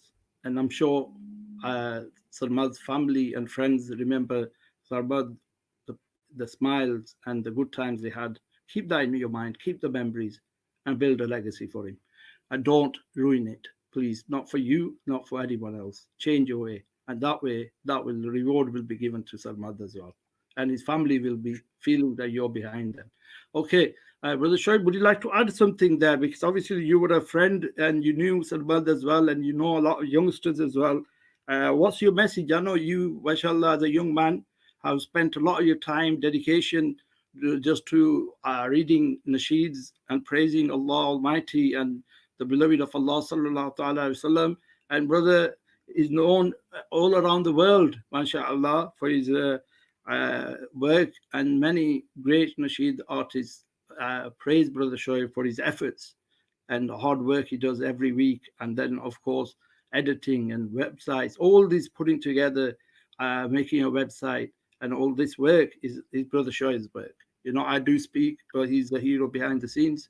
Allah reward him and bless him and bless his family. Brother Shoaib, would you like to add something, 5-10 minutes, and then we'll make dua. 5 minutes if you can, and then we can make dua, and then we finish the program. MashaAllah, Alhamdulillah, what a beautiful program it was today, MashaAllah. In the memory of our beloved brother, the community, the whole community of Pakistan and different parts of the world has joined in today, MashaAllah.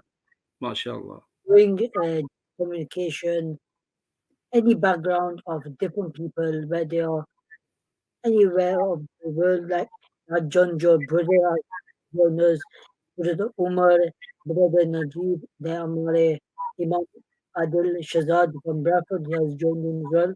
MashaAllah, I like to say that we make dua, inshallah, always for Samud Sab who was course, thank you. in this situation. And inshallah, my duas with him and his family and his family and friends.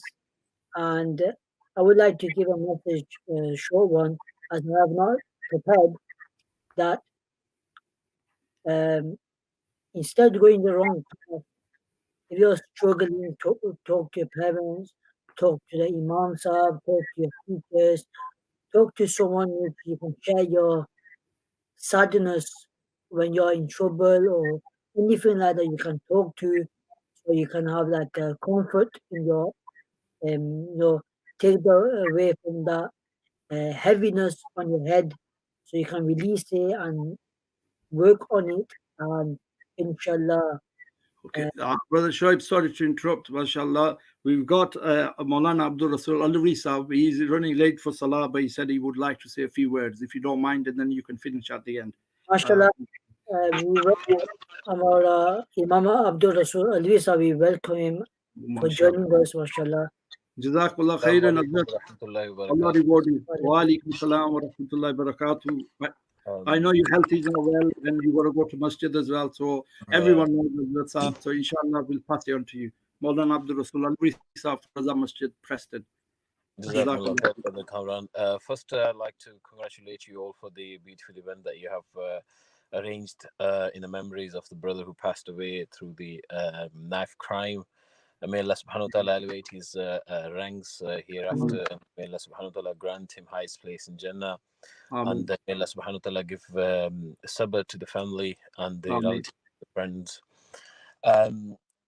These kind of events, I think we should organize more often, not just, we don't need to wait for something to happen like this. So we wake up. Every single moment like this is kind of wake up call for, especially for Asian community, for Muslim community, to get together, because Islam teaches us a very beautiful thing to Muslim people, especially, that unite, be with one another, have the pain for your other Muslim fellow when they're in pain. You should feel that pain as well. So we need to wake up as a community. We need to work hard to help one another. We need to try to educate our youngsters, youth, and that's why we have the community center. But unfortunately, our community center are not working as they're supposed to be working. It could be maybe the mentality that we carry from back home, or it could be something else. We've no idea, but we really need to, youth need to wake up. Youth need to come forward, and you need to say, look, we need to do something for our youngsters, our children, who they're going to grow, because we lived our life. Elders have lived their life.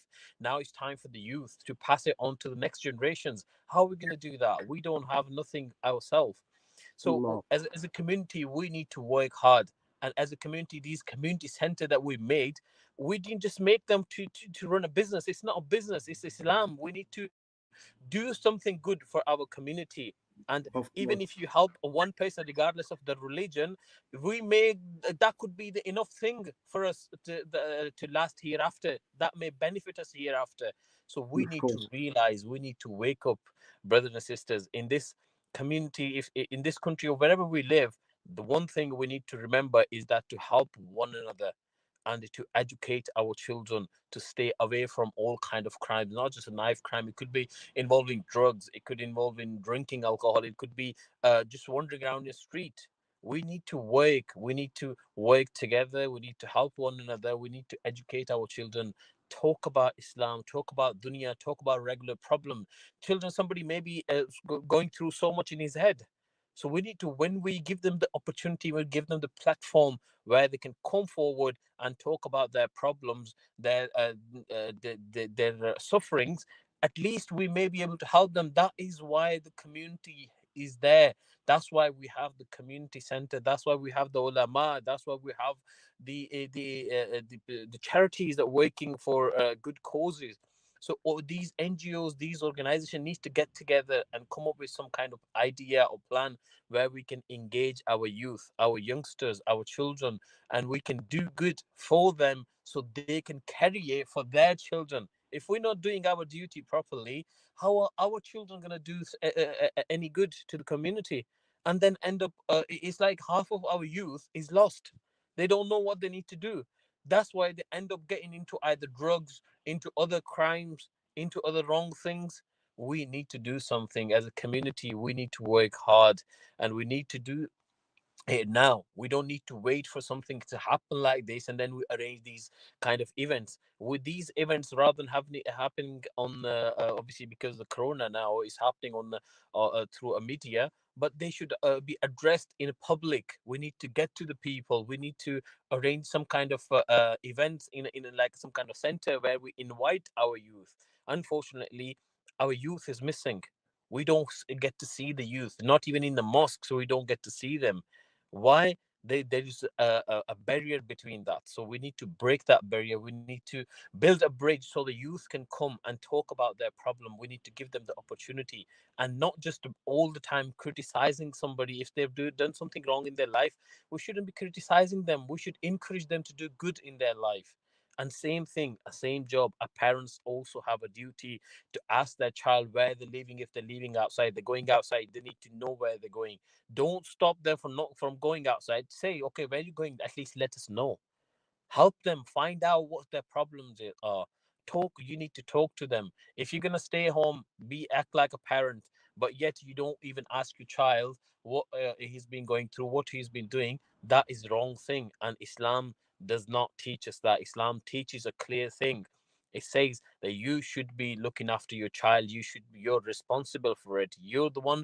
A child has a right on you that you give them all the things that they need. It's a child right. And parents need to do that. They need to speak to their children, not just all the time stopping them from going outside. Provide them environment in the house or wherever they go. Provide some kind of safe environment for them where they can easily talk about their problem rather than going into some wrong hands. So my message is very clear, brother and sister. We need to get together. We need to unite. We need to help one another. And that's why the community centers, all the NGOs, all the organizations, charities, whoever's working wherever, if you're going to work individually, you're never going to get anywhere. We need to unite together. We need to work hard, and we need to make sure that our youth don't go on the wrong path. My du'as with the family again, and my du'as that may Allah subhanahu wa ta'ala forgive his old sins, and may Allah grant him highest place in Jannah, and whoever participates in this event and to make this event successful, Allah subhanahu wa ta'ala reward them as well. Jazakumullah khair, Kamran brother. I will take a leave now because it's just only 5 minutes for Jamaat. No problem.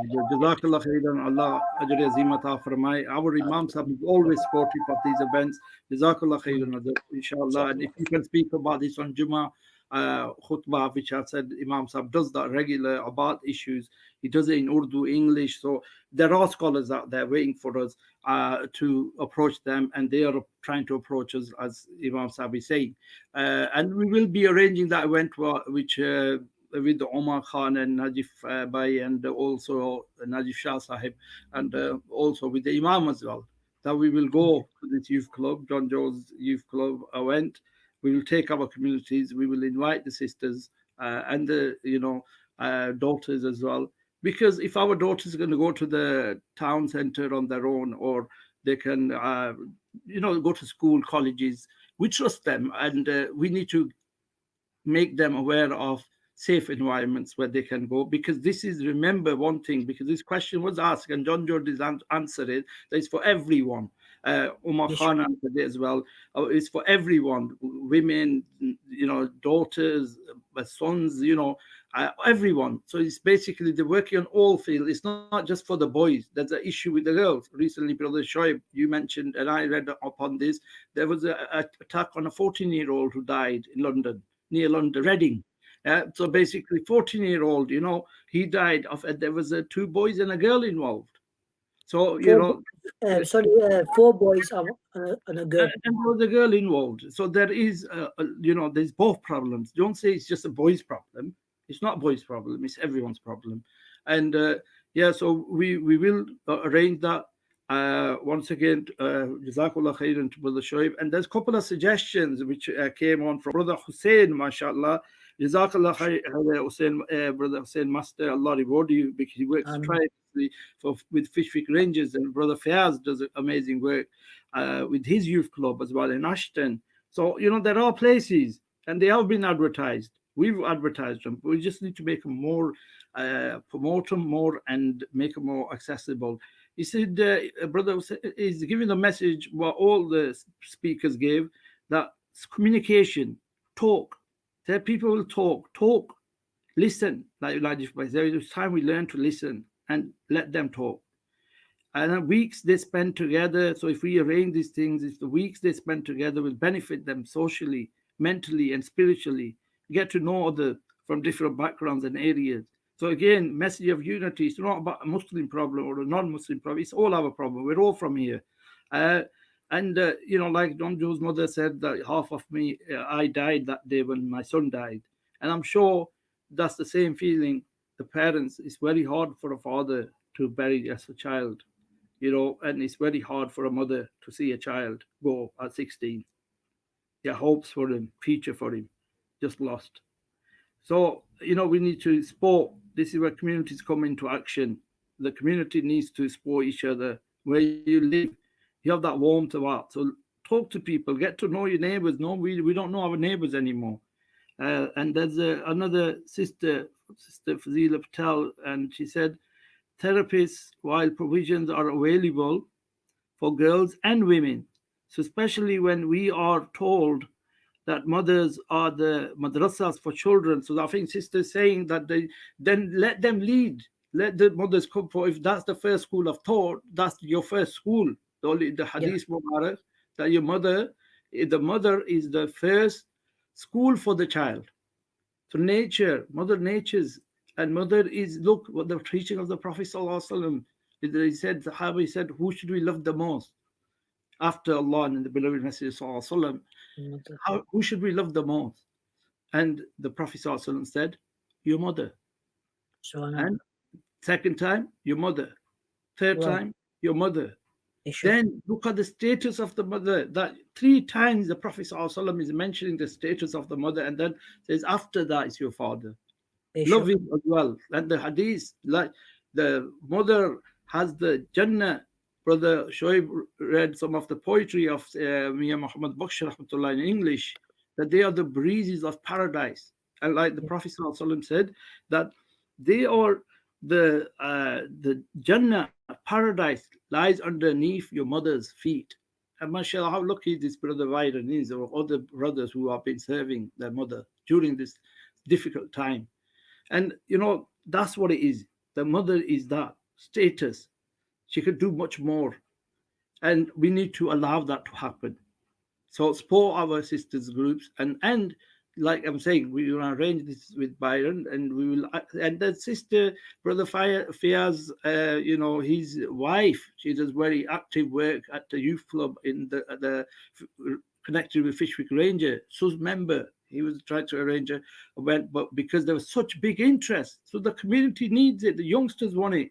400 people turn to Brother Sus, and because it's a small place, they have to rearrange, and soon that event will happen as well. So yeah, so we need to support everyone, whether it's Sus member, whether it's Fayaz, whether it's Brother Omar, Brother Fayaz, or whether it's our imams, our scholars, and whether it's the people like Byron, our youth workers, youth mentors like Omar Khan, and counselors like Najif, Brother Najif. He went out his way, studied, and came back and wants to give this to the community. So we will advertise all that. So our final word, Brother Shoaib, and then we'll do dua. As I was saying before, we should all come together, inshallah, and work together, and bring everyone close together. To, if they are going in the wrong path, we should listen to them why they go on the wrong path, and we should get them to the right path before anything happens again, and the life might go away. Anyone, you know, like as so the message is clear, saying that the Imams have said, you know, we need prevention. Islam offers Yeah. prevention. You know, a positive community offers prevention, not the cure is too late. It's needed, obviously, when aftermath, there is a need for a cure thereafter. But when you're dead, a person has died. He's got not second chance. You have, you're alive. That's why he said, you know, the Miya Muhammad Baksh Rahmatullah alayh, you know, that's what the part he said. He said, don't rely on your breath because you don't know if you're going to come or go. Yeah. And we all going to be buried soon. So basically, you know, let's forgive and forget things. And like Brother Shoaib is saying, you know, think positive, help each other, talk to each other. If you got an issue, talk to somebody. There are people out there. Even your imams, your scholars will be happy to listen. Now, in all our masajid, almost all our masajid, there is an English-speaking scholar. Some are from our community. They were born and bred here. Yeah. So I will do dua with that. Jazakallah khairan, Brother Shoaib, for promoting, working hard to do all this work. And I've Allah got one suggestions that we should do like once a month, like with different topics online during COVID-19, so we can learn something, and also we can learn something and protect others as well from going in harm as well. Inshallah, that's the thing. With me, Mother, and your program and Imam Sahab, we do. There are programs. Imam Adil Shazad from Bradford, all these scholars, they do programs, but we need people's support to promote them programs and take part in them programs like they did today. Mashallah, it was touching, and I'm very happy in one way that something positive, the community came and all these respected elders and sisters, you know, made suggestions and questions, and there are some more questions to be answered. Big questions. So inshallah, like we do every fortnight, we do a program. I mean, me and Brother Shoaib try to help us and promote that. And Brother Shoaib does a Friday program as well. He's going to be doing every 2 weeks, sometimes every 3 weeks. He does that on Saturdays now.